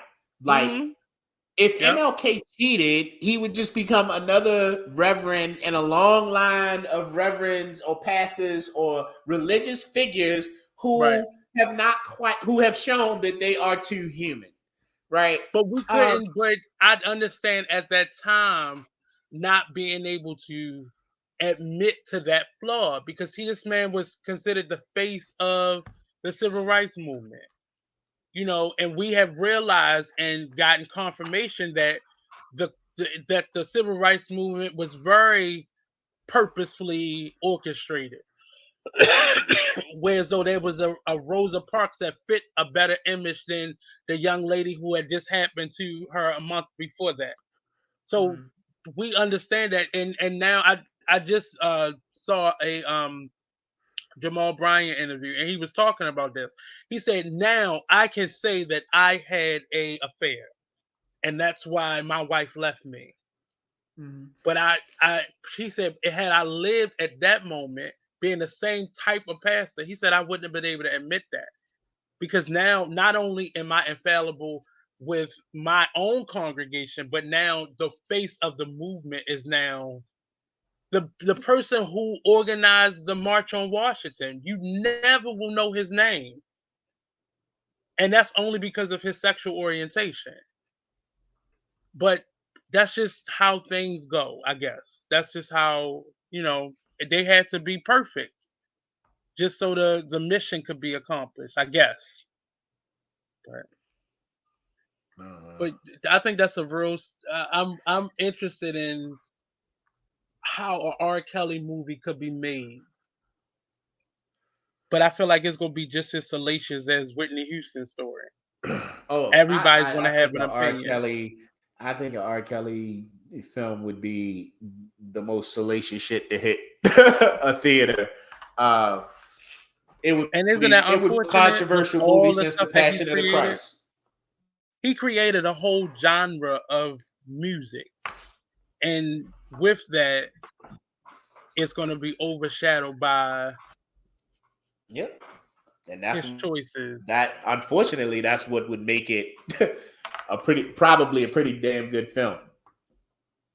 It just feels unfortunate that would just not unfortunate like I don't believe it, but just unfortunate that his decisions then kind of erased all of the greatness that he He has, and that almost, and I think that's probably why the family of Michael never allowed a lot of films to be made, or kind of got a lot of films off the table, probably outside Uh, of those stupid Lifetime movies that they made. Um, well, in the last moments that we have, I really wanted to touch on YouTube because I don't think people really understand all that YouTube is, because I think YouTube is stuck Come on, in. come on, Go YouTube ahead. champion. He gonna tell us. He gonna tell No, us really, everything that YouTube is tonight. because I think our generation remembers when it was first created. Whereas though, like, your I do children remember when will just YouTube think that it started. was always here. I do remember when YouTube started. I don't. It didn't. Well, it wasn't until college that it was created for me. Uh But I just would, for me, like, where would I be educational wise? Because YouTube got me through college. I'm not even gonna lie to you. huh. Because and what I got away with then, I don't think students could get away with now. Like like your presentations you would do, I would always use YouTube clips. And it was hmm amazing to my professors because they didn't know how to do that. Many of them didn't utilize YouTube or didn't tap into it because it was still Yeah. new to us.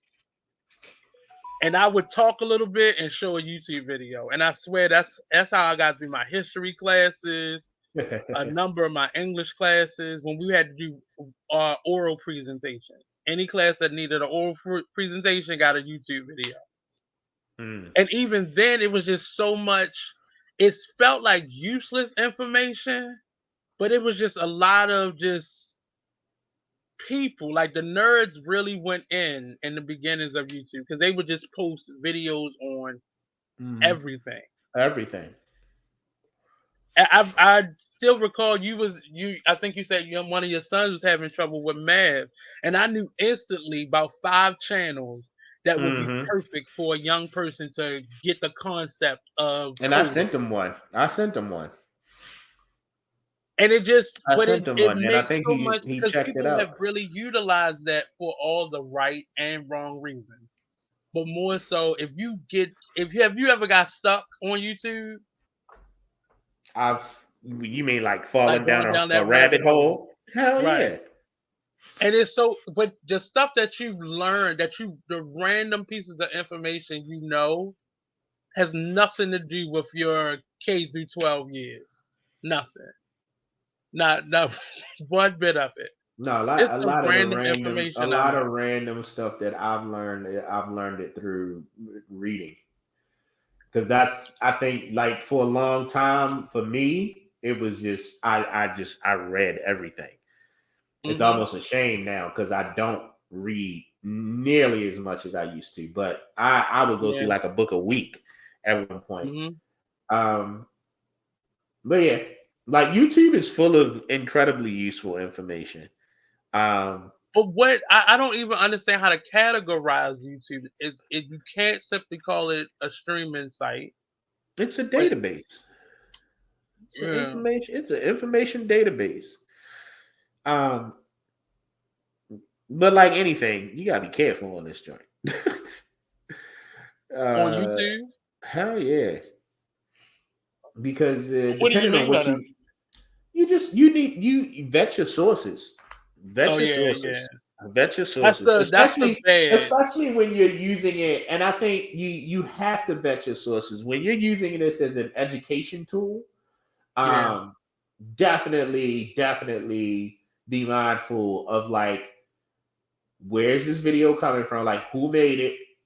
What are their yeah. credentials? Because the unfortunate flip side is that there is no filter here. Like, Right, and anybody can have a page. anyone can post whatever they want. Um, Hmm. and just because you know how to put together some clips and some sound doesn't Yeah, necessarily make the information that you're giving valid. but the sad part of that, I think people are just starting to catch on to that because there was a Uh, lot of information in the very beginnings of YouTube, that was this propaganda, and like you said, because people, we didn't have accessible cameras, because YouTube Right. set the standard for every other social media site that we have today. Because Absolutely. did you really use Facebook? Like, was you really use? I didn't really start using Facebook until I got a podcast, or I was Uh-huh. at my first radio station. I didn't really use it beyond it. I would talk to people I knew. It really wasn't meet a new person or start a lot. Like, you couldn't even go live. That was Uh-huh. the YouTube. YouTube innovated a lot of that, and a lot of the other social media sites adapted it. So Gotcha. it was scary in the beginning, because you would get a new Israelite talking, or this man over in Russia talking about, and it was just like, what do you believe at this point? So you would have to go back in the beginning. You would have to go back to, like, let me get a book and read this and figure Right. this out. But now I think it's But at a then you, scary but then place here's the now. thing. But you Hmm. know what's funny is that you got to do the same thing with books. Yeah, but books, I think Still, that was a given with a book, though, up that you until a had certain to. point. I don't know, yo. Like okay. So over the years, the recent, I feel like I've heard people make fun of like the YouTube enthusiasts, right? Like, oh, Hmm. you saw it on YouTube, so it must be true, right? Right, right. I think we can make a little fun of people when it comes to books like that now. Well, that's what the self-published, because we had a You little bit know, more well, security I don't even know about in a self-publishing. Nate, I don't even know if I would put it solely on self-publishing. I mean, think about the controversy around like something like CRT, right? Critical right. race theory, which is really trying to interject like a more unbiased truth into how we frame history, Well, right? very And biased then truth. That's what and then that's what they're doing. find out that the history that are in textbooks, right? Which, if anything, Hmm. should be well vetted when it comes to books. It's a textbook, right? But when That you was my look at point. In the beginning, it was the self-published books that we were leery about, and we didn't think in the about beginning, yeah, in the regular. beginning, people were probably leery about self-published books, but I was just finding Right. interesting, like, any information now. I think we're living in a time where Hmm. there was a time, I think, where for most people, if you read it in a book, you could kind of like take it to the grave, like Yeah. this is fact. And we're finding out that like that wasn't even sacred. Uh so it's Right. funny that YouTube will catch such slack sometimes because it's like this is my Well, it this gives information everybody is a voice, which is right, but some of the I remember the so I went to predominantly white Catholic schools growing up, and I learned very quickly. One, because I went to a black school for elementary school, but middle and high school was predominantly white, and I learned very quickly that these textbooks don't have all the truths in it, and these are just okay. people's opinions in these books. But I remember being in college, and one of our professors took us to on a field trip one day, and we stopped off. It was like a cafe. After we finished doing a tour of the theater, we went to this cafe, and this man was doing a basically a talk on his book, and this Okay. what made me really question books. So now for books, I want to see cited sources, and then I go to the book that they got there, because what he was talking about was so crazy, and it was like he was just taking opinions and making factual information about it. And this man had to have been like 50, 60 some years old, and I was like, "Ooh, this is scary." So I started questioning every book that I like that wasn't nonfiction. And Okay. now I'm looking at textbooks differently, and I knew that they were not all truthful, but I thought that there still was a standard and published books and regular published books. But as Uh-huh. we know in today's world, that standard doesn't exist because they're fighting to get, or not fighting, they won the rights in many cities to get states to get certain information out of books simply because they don't want a child to feel bad reading about their ancestors. Mm. But yeah, YouTube is really, it is a weird thing because I don't even watch regular TV anymore. I watch YouTube like I used to watch regular TV. And the streaming sites I watch like I watch cable. So Now it's a new way of you gonna getting have to show us information. you gonna have to show us how to do that one day. What, YouTube? Because no, how to, but specifically, like when you say you watch it like you watch regular TV, like what kind of programming are you watching? Well, what happens is what you watch, it starts to put it. You can put it on autoplay. So what you would typically watch, like all Uh-huh. the shows that you watch, if you like certain channels, if Uh-huh. it just is playing, it just will keep jumping to what you watch, and then that'll take you to something over here, and that would take you to something over here. And smart TVs now, you can just put on YouTube. So you don't even have to watch regular TV. I don't. I cut my cable off maybe like month 4 of the pandemic because I was Okay. like, I'm not even watching my TV. I'm watching my laptop. So my smart TV, I could just like if I'm in my studio, it's just on YouTube. I may put Netflix on or Hulu if we have to watch certain movies or stuff for this, but I'll watch YouTube, and based off of, like, I watch a lot of podcasts, or I watch Mm-hmm. a lot of HDI type of stuff. I like figuring out how to build a house. I don't know why I'm gonna need that information. Or I go down I for some reason I have a desire to live in a tiny house. So if Mm-hmm. you watch one tiny house video, it just takes you to everybody who is living in a van or living in a off the grid, or so it just takes you down a hole. And for some reason, I'll wake up maybe like 2 o'clock in the morning, and it's something about death on. Because I used to watch funeral home stuff like crazy when I first Mm-hmm. started watching YouTube. I thought I wanted to be a mortician. So in my algorithm is also stuff like that. So it tries to capture your likes, and that's what will naturally come up unless you just clicking from here to there. I don't know why I stopped. Why I started doing. I really don't. I think once I got my first smart TV, I realized you can watch YouTube on it, and I just started watching it that way. So Mm-hmm. TV, regular TV, I don't even watch. Like now, out you can go to YouTube and find live news channels. So now you can do it, and if you pay for a subscription on YouTube, you can get live TV. So you can really watch everything on YouTube.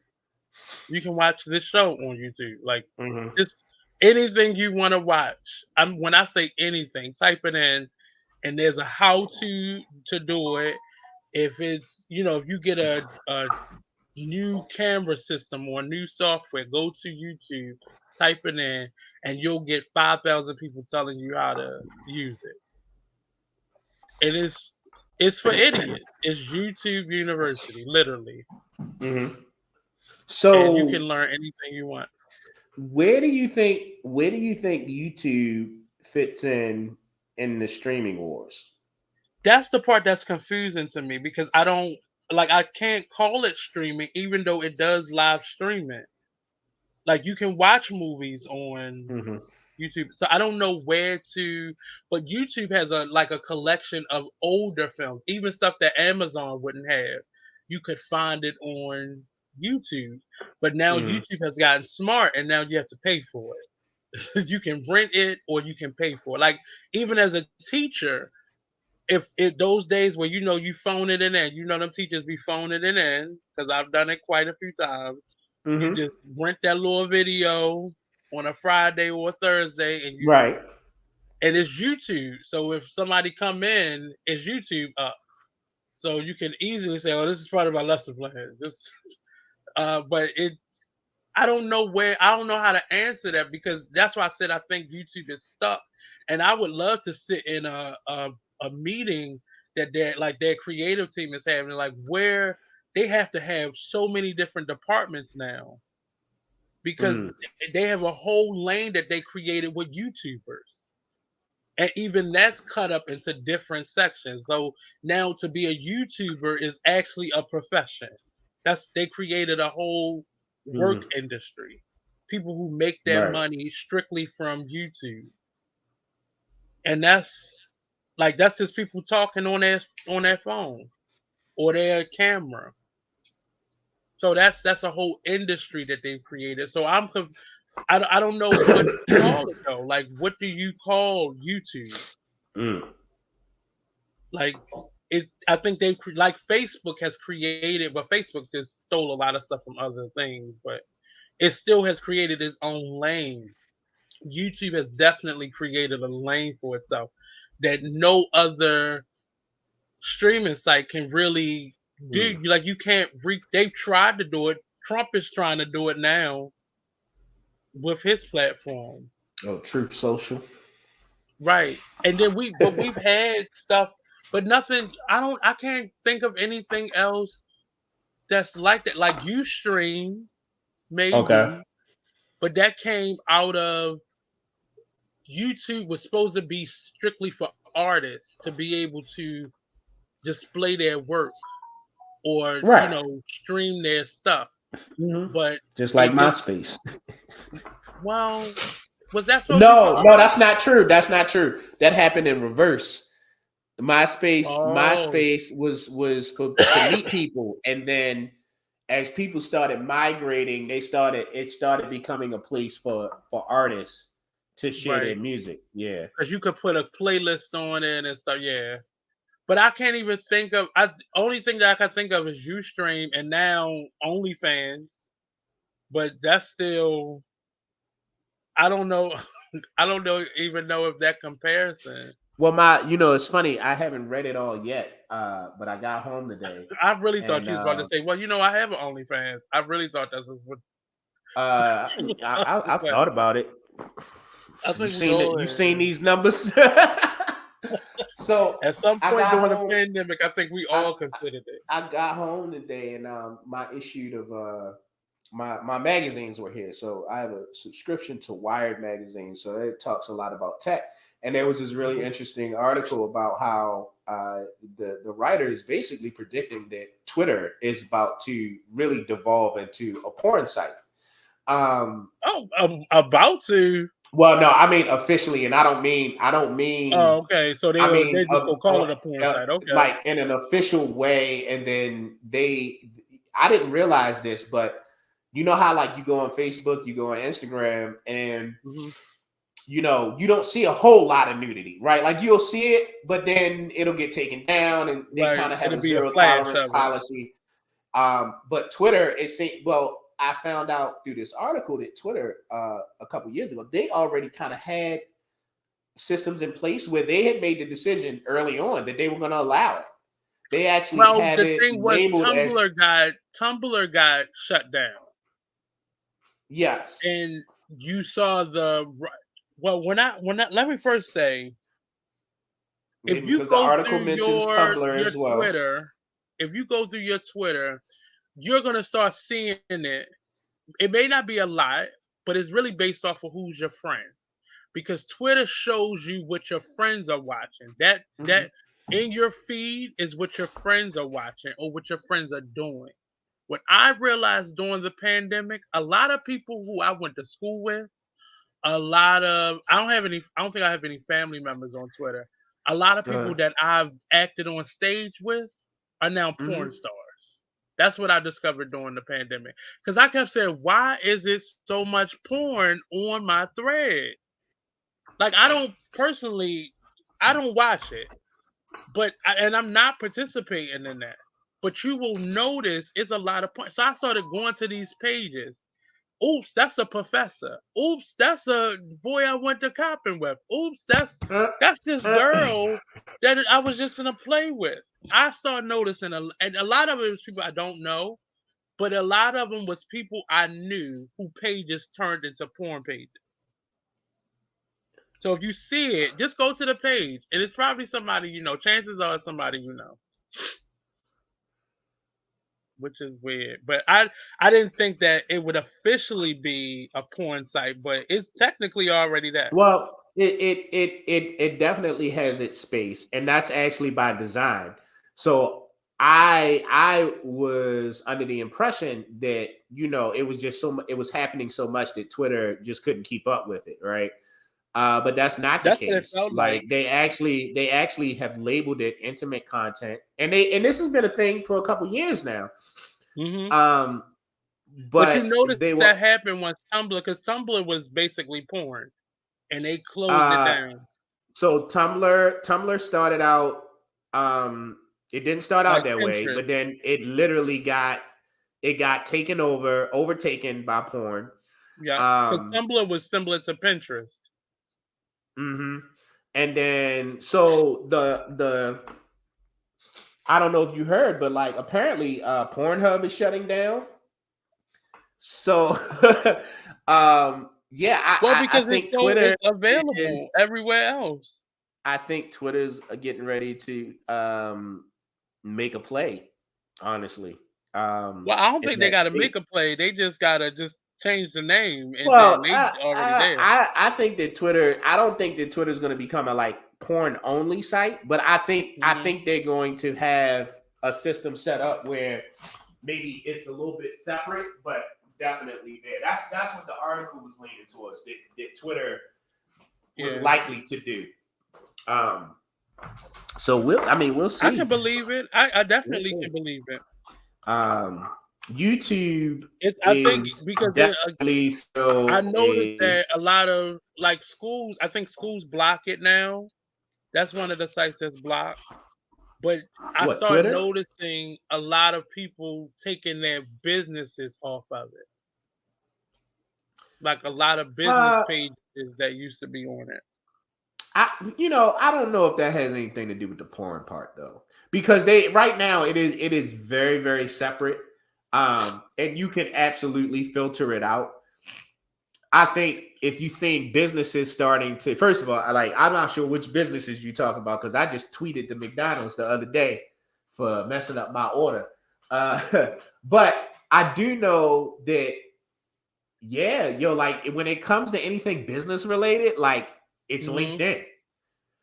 It's Yeah, LinkedIn. Like LinkedIn is where you want to be. And when you think about the fact that a lot of the socials, the social networks are moving, uh, they're moving into kind of like the streaming space in the sense that right. Twitter has a pay option. I'm seeing stuff on Facebook where you can pay for certain things to like broaden the experience.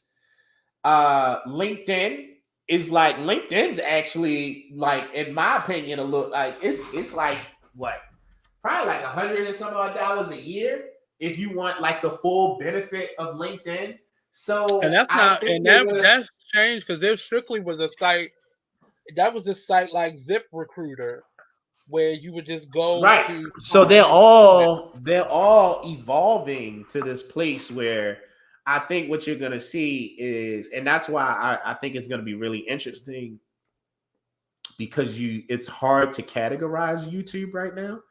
So I think it's going to get really interesting for you to trying to figure out exactly how it wants to be classified, because I think we're getting to this place where, because the full experience is really going to require you to pay something, people are going to start making choices. Well, YouTube is the hardest place to monetize still. Twitter is Twitter has always been very difficult. It's difficult to if you're not a celebrity, it's very Mhm. difficult to kind of congregate an audience. It's On very Twitter, difficult. YouTube is YouTube is not a social media site.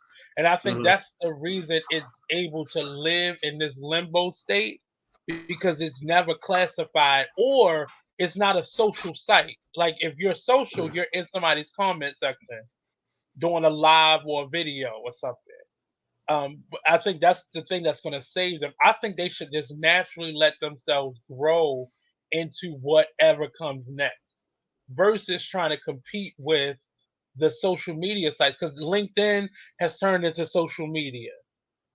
Facebook Mhm. is social media. I feel like people are trying to bring back MySpace because I see certain individuals like going back over to MySpace or having that on their link tree or something. But I think Mhm. YouTube should stay where it is because one, like I said, it's very difficult to monetize on YouTube. It's easy to follow the steps, but they have an algorithm that is built to make it difficult. So the last step for it, like I've been trying to monetize our YouTube page forever, and we're close, but it's just the watch hours. But what happens is they only that one element, the watch hours, they Mhm. put that in a year bracket. So every month your year changes. So Okay. now instead, like in December, it would have been from December of last year to December 2021. Now it's January of 2022 to 2023. So it changes. So your numbers may drop if this month is lower or this bracket of a year is lower than the past month or so. Mhm. What I still think it should stay how it is and not try to become a social media site. I think that's going to damage it because it's doing Okay. too much.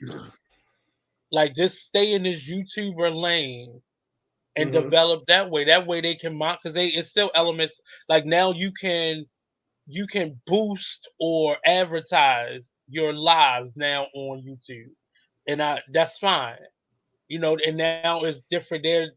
I think they're about to start opening up the space so more people can be monetized, Yeah. but it's more of an algorithm still based platform. Mm. It's weird, but it's just I thought you making YouTube a topic this time was it because it's just so much and I even me building a business, it's been so helpful to learn stuff and not feel like I think what YouTube places like YouTube are gonna make community colleges obsolete because you used to go there to get a trade and now some of those trades that don't require a license or certificate you can just go to YouTube and learn. Mm. I don't know. I I think found because I videos think from it my takes. friend who is in truck driver school to Okay. show him how to pass the test. So it's But just he still had to go everything to that you can school think for of. it, didn't You said he? what?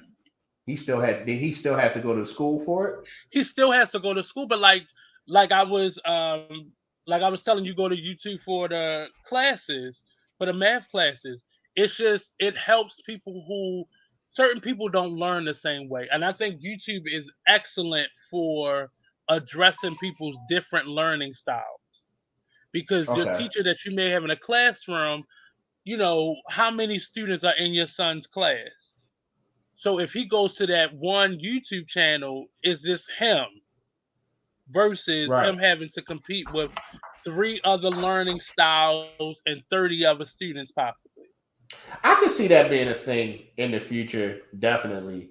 Because Hmm. I think the younger generations, well, I don't know if I can say that because that year virtual was horrid, um, but I do think that they have, with their grasp of technology, they have a better chance of Right. like getting to a place where they can. I think learning online from home is a thing of the future.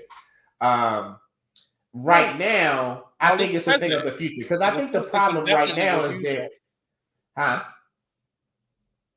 No, I would Because say the like school system is definitely moving towards making that permanent, where there are absolutely. no more snow days. Right. So like and it's funny because like right now there is no snow day.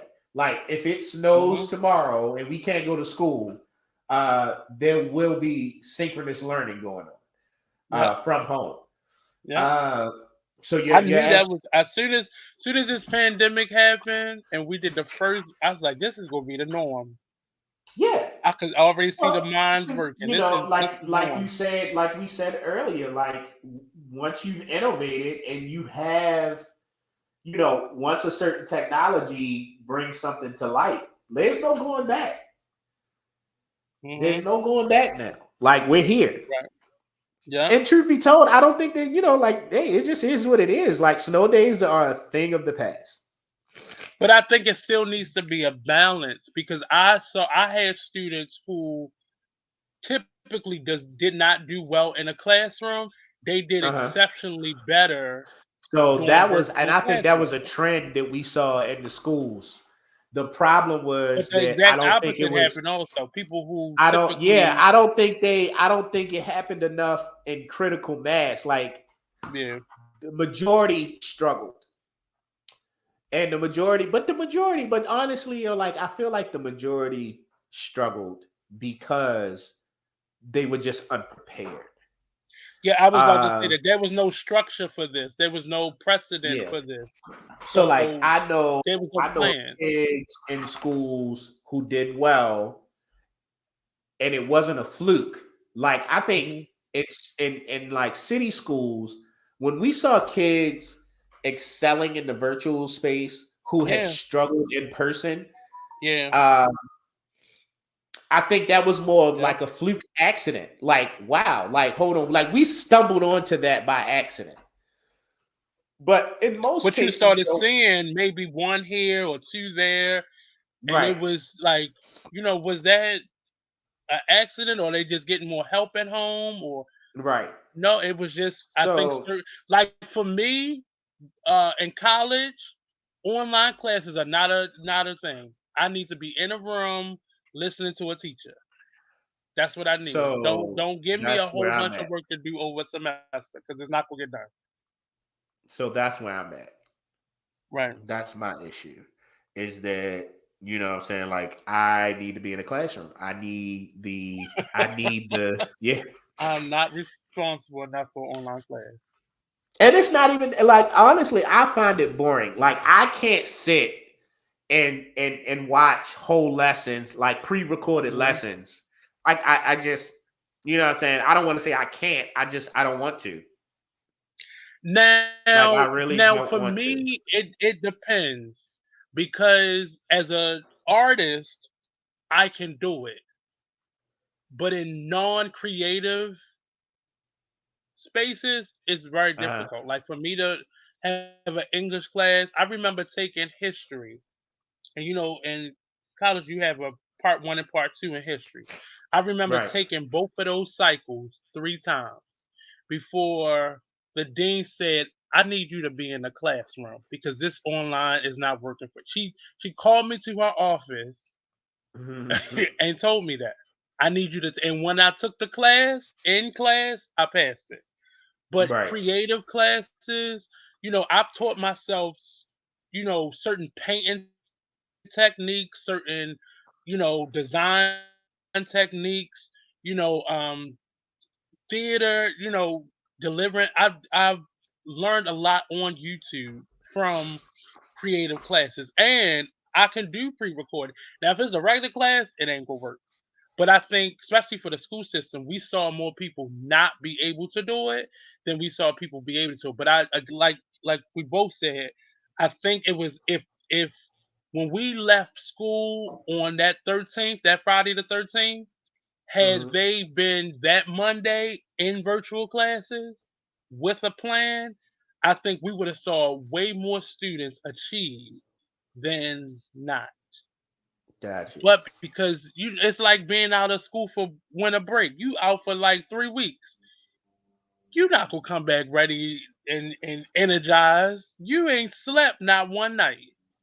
So you're gonna be tired and exhausted. It's gonna be, the end of January before you're ready to get back into the rhythm. But I think I think that's the strong suit of YouTube, but I think people need to figure out one, their learning style and how they learn and what, like, I know creative stuff I can sit down and learn.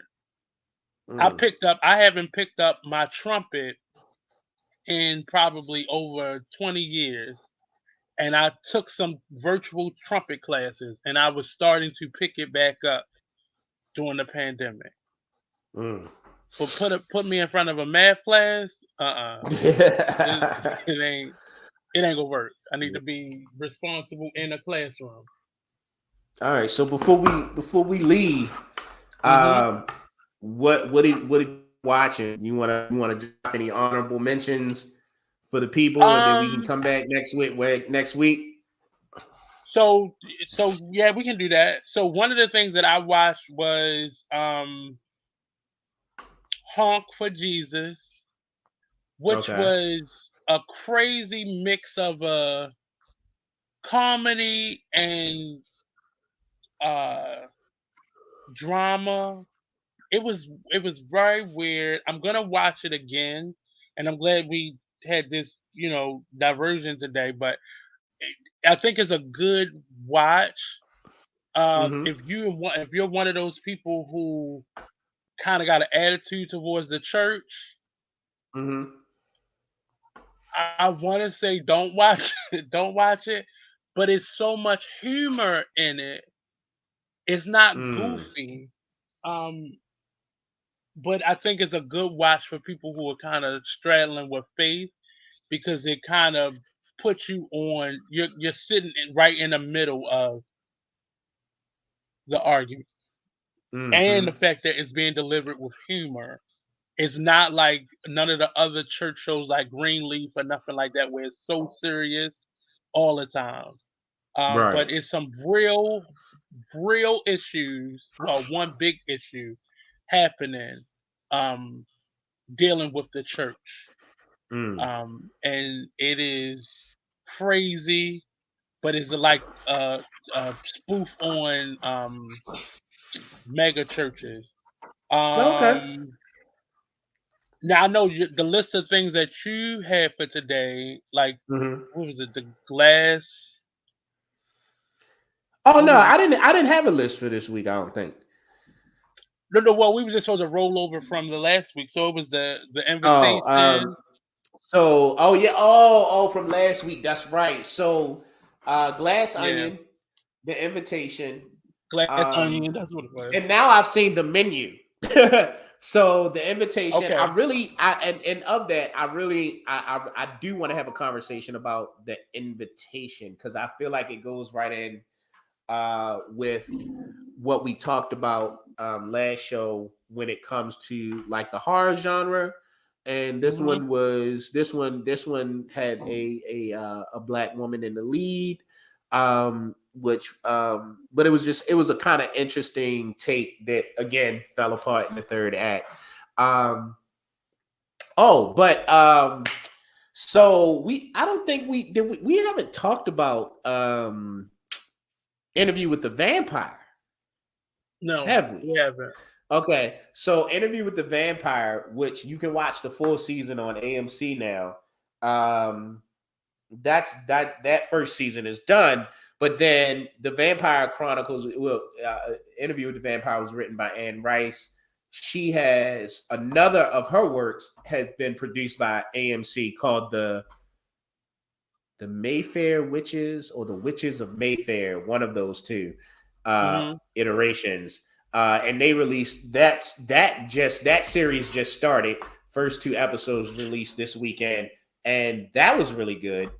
And then The Last of Us on HBO, which is a video game adaptation that has become the second. I think I was reading it's like the second biggest debut of a series of an HBO series in the last decade. So it sounds to me like it might be second only to the original Game of Thrones debut. I'm not sure which Mm. one is number one, but if I had to guess, I would think it was probably the debut episode of Game of Thrones, and Ooh. yeah.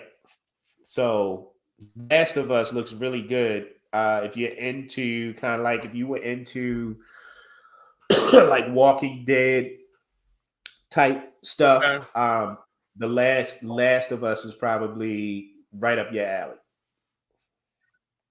And last for me, the so Netflix is going to live stream its first anything, and it's going to be Chris Rock's comedy special. It's going to be live streamed on Netflix, and I Mm, don't know where that's going to take Netflix. So I guess Netflix was like, we got to figure out how to compete with the rest of these other streaming networks, and so they've added that live stream first component with Chris Rock's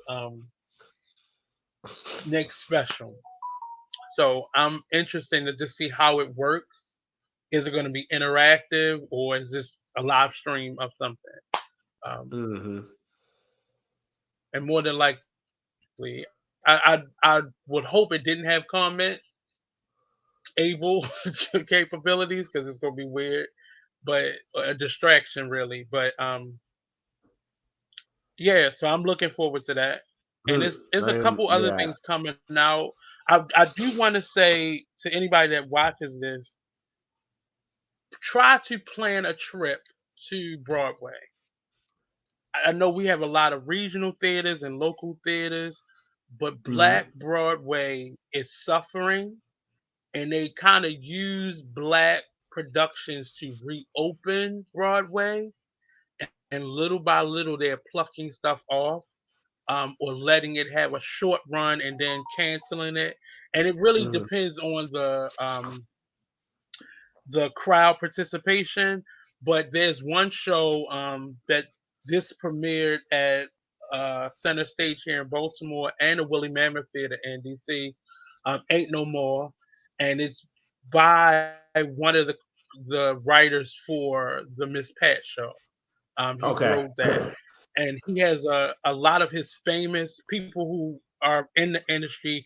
I just heard Will Smith and Tyler Perry has gotten on board with it, um, hmm with booking out a time because I think it's supposed to have closed yesterday, but I think they're Mm. trying to keep it open because it just went to Broadway and it's already about Okay. to close. And that's really because people are not going back to New York in droves. It used to be a lot of bus trips. Yeah. And I'm thinking maybe at some point we should sponsor a bus trip. And it's very difficult. I don't ever want to go through that because it's getting people to pay and all that. But I think that's how we keep shows going. That's how Cats and all those shows have maintained their space on Broadway. But we hmm really have to support Black theater. A number of the plays are closing down early, like mm not even a year run. Um, and Ain't No More has only been up there for a couple months, and it's already about to close. They're attempting to close it down. And if you did not know, Broadway is owned by like three or four families. All of the Broadway Uh-huh. theaters are owned by three or four separate families. So Mm. they hold the purses and the decision making as to what gets seen on Yeah. Broadway. Right now, one of August Wilson plays that. Uh, what's his name? Um, Denzel Washington got the rights to. I don't know if he got the rights to all of the He got the plays film rights to all 10. or the film rights to all 10, but he's also doing them on Broadway. So I think we talked before about them all being released in theaters, but then that hmm becomes financial. So I think he's kind of putting them back on Broadway to rev up the interest and then makes them into movies. So the Gotcha. piano lesson is the latest one, but that may be closing also. So get to Broadway. hmm So Get to yeah, Broadway. trips to Broadway. I find that for a lot of people, the Broadway ticket prices are just outside of a lot the average person's range. I'm sorry. You hear me? Mm-hmm. Yeah, I hear you. um, and during the pandemic, we saw some really awesome productions that were like live streamed or recorded. Um, and I wonder why that's not more of a thing outside of the Well, fact that you probably can't charge me $800. so some of those things that were done, the producers of it or the creators of it was in Hmm. partnership. Okay. Typically, you would have to pay a certain amount to get something done. Like we were seeing the live action of Little Mermaid or The Wiz or Cats. We saw those live action on stage. The reason we were able to see that on TV is Oh, because royalties were paid. And it's normally, right. especially for musicals, it's astronomical to Mm, pay for that and stream it where it's free to everybody. Or um, it's just a cost associated with that in terms of publishing. His Wilson plays are still yeah. owned by his family. So Right. it's a deal that Denzel probably worked out with the family. They're Hmm. not at a publishing company. The publishing company makes it much harder. Well, the family deal, it makes it harder, but with publishing companies, they all about the money. So they're trying to get for to do the whiz and pay, like if you're paying your actors and Yeah. people are paying to come see it for a regular theater, it may be up to $10,000 for maybe 2 weeks Hmm. to do that play. And that's like a But nice I ball. wonder, there's got to be a price point where it would It's make not. sense to do both, and because you still got your theater goers. Yeah, Um. but it has to make sense. So if you charge me $10,000 and I'm Mhm. only doing this for 2 weekends, those ticket prices are going to be astronomical. That's Right. why what was the play Hamilton? Those tickets were starting at $350. Mhm. So that's and the thing with Broadway, you when you get bus trips, it normally decreases the price of the tickets. And people don't know that there are various, you know, prices. If you walk up to a Broadway theater and say do a matinee, you making it a ticket that's typically 120 some dollars for 60 some dollars. So it's Mhm. ways to do it. I wouldn't say take the chance of walking up if you don't live in New York because it might be sold out. But or like matinees sometimes don't have the star in it. Their understudy may be doing the role. Gotcha. So it's charge offs, payoffs for that. But there are plenty of ways. So that's why I say doing a group trip to see a Broadway play is normally more financially Mhm. what people can do. And that typically sometimes like bus trips include lunch and you can do some sightseeing and then you see a play and then you come back home for the day. But I take the one of the little buses up to New Uh, York and I may see a play and go to lunch and maybe go get some jewelry supplies and then bring my tail right back home and I'm home by like 10, 11 o'clock. But okay. So you do it like it's you it's do a it's, whole day it's ways trip. of doing it. Huh? You do a whole day trip. Yeah, I mean, because it'll take a day. I normally leave around like 8 o'clock, and you get to New York around like noon, and you Mhm. could, see a matinee, and then maybe do some sightseeing and some shopping and eat, and then you back on a bus back to Baltimore.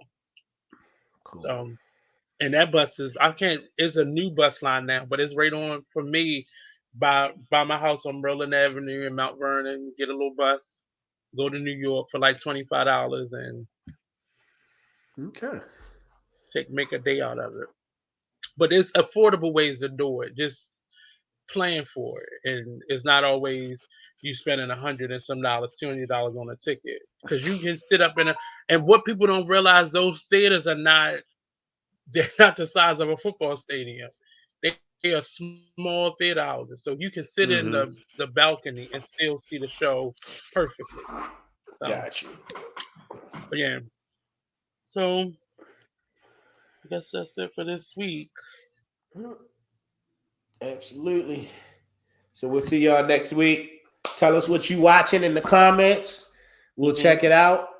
Give our thoughts on our next show. And I'll respond to Dion and hey Valerie. It's Valerie. Yes, treat yourself. See y'all later. Peace out.